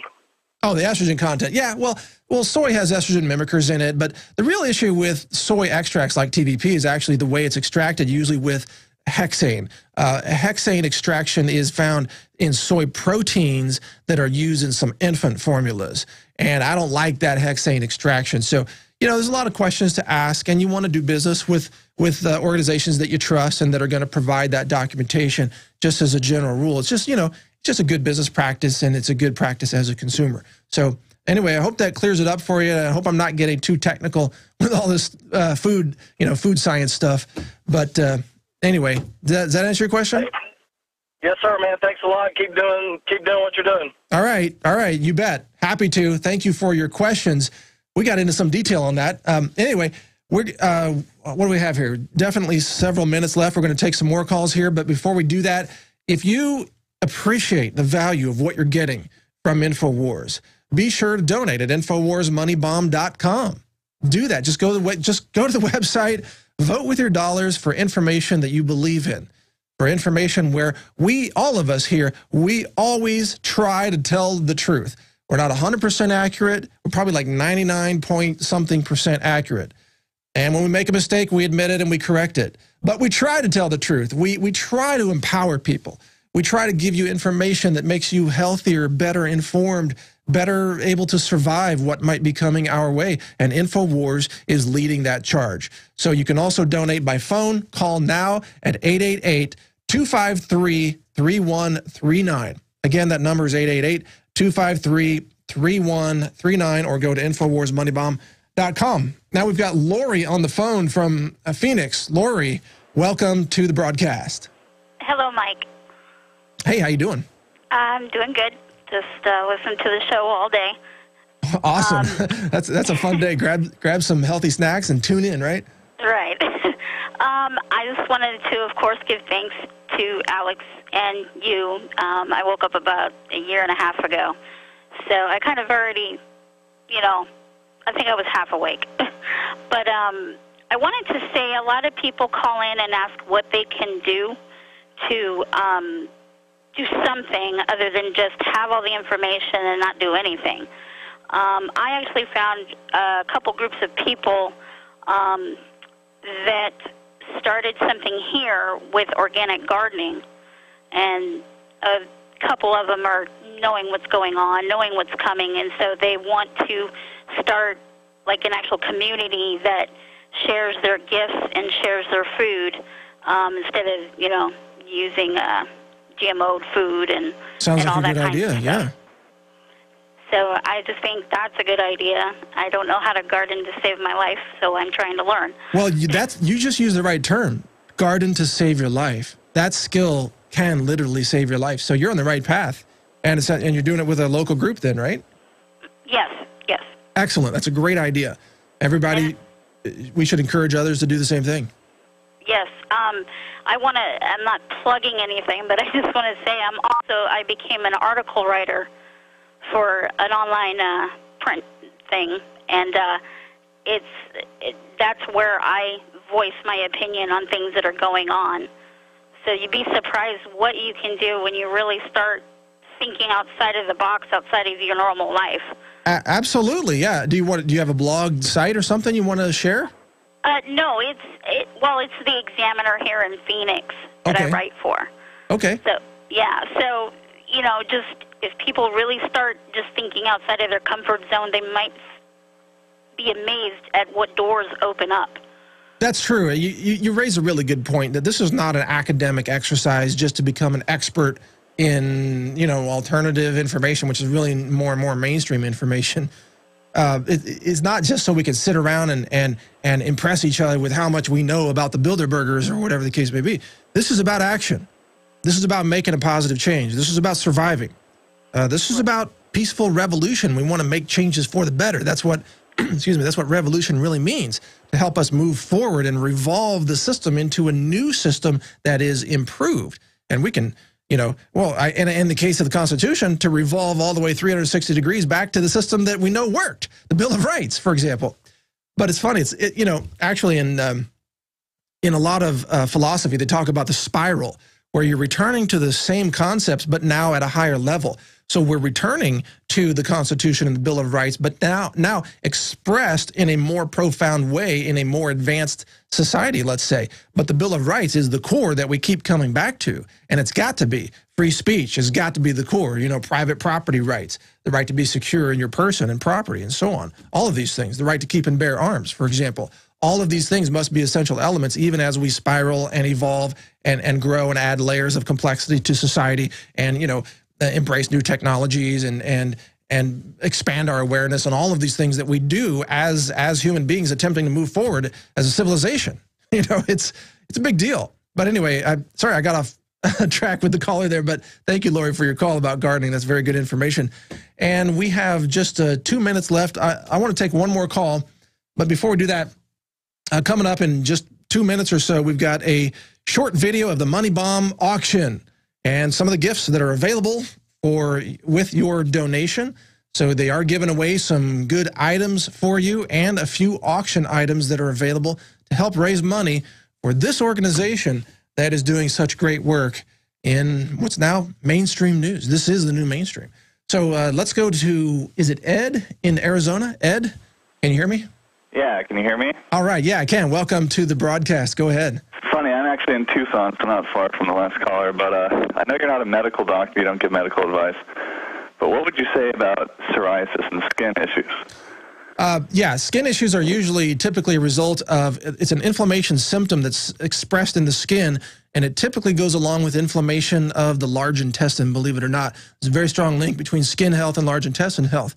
Typically, these kinds of skin conditions can be, maybe in about half the cases, they can be eliminated with a healthy intake of omega-3 fatty acids, healthy oils. Sometimes there are also some mineral deficiencies. Typically, zinc is associated with skin health. So if you're lacking zinc and you're lacking omega-3s, you're very likely to develop skin conditions. It doesn't mean that those things are a cure for everybody, but they can, in many people, resolve the issue so you don't have those symptoms anymore. But more importantly, you probably have large intestine issues, and for most people, and again, I'm not a doctor, so I'm not giving you medical advice. I'm just saying for most people, those large intestine inflammation issues are derived from the dietary intake of gluten. So there are a lot of reasons not to eat wheat, not to eat gluten. You might want to try 30 days without gluten and see what happens and see if it affects your skin condition. It's not something that is intuitively linked, but try it. You might be amazed. Does that information help there? Yeah, I just want to give thanks to Natural News and all the alternative media for helping me get off pharmaceutical drugs and junk food. It's been like my life has changed so much for the better, so I just wanted to thank you guys. Wow, thank you. That's great to hear. That's just, that really makes my day just to hear that, you know?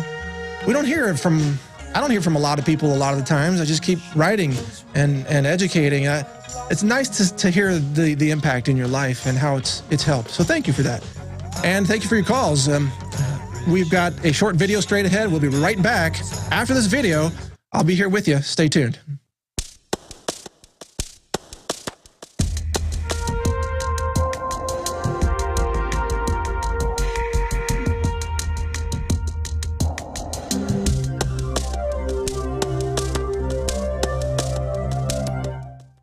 It's time once again.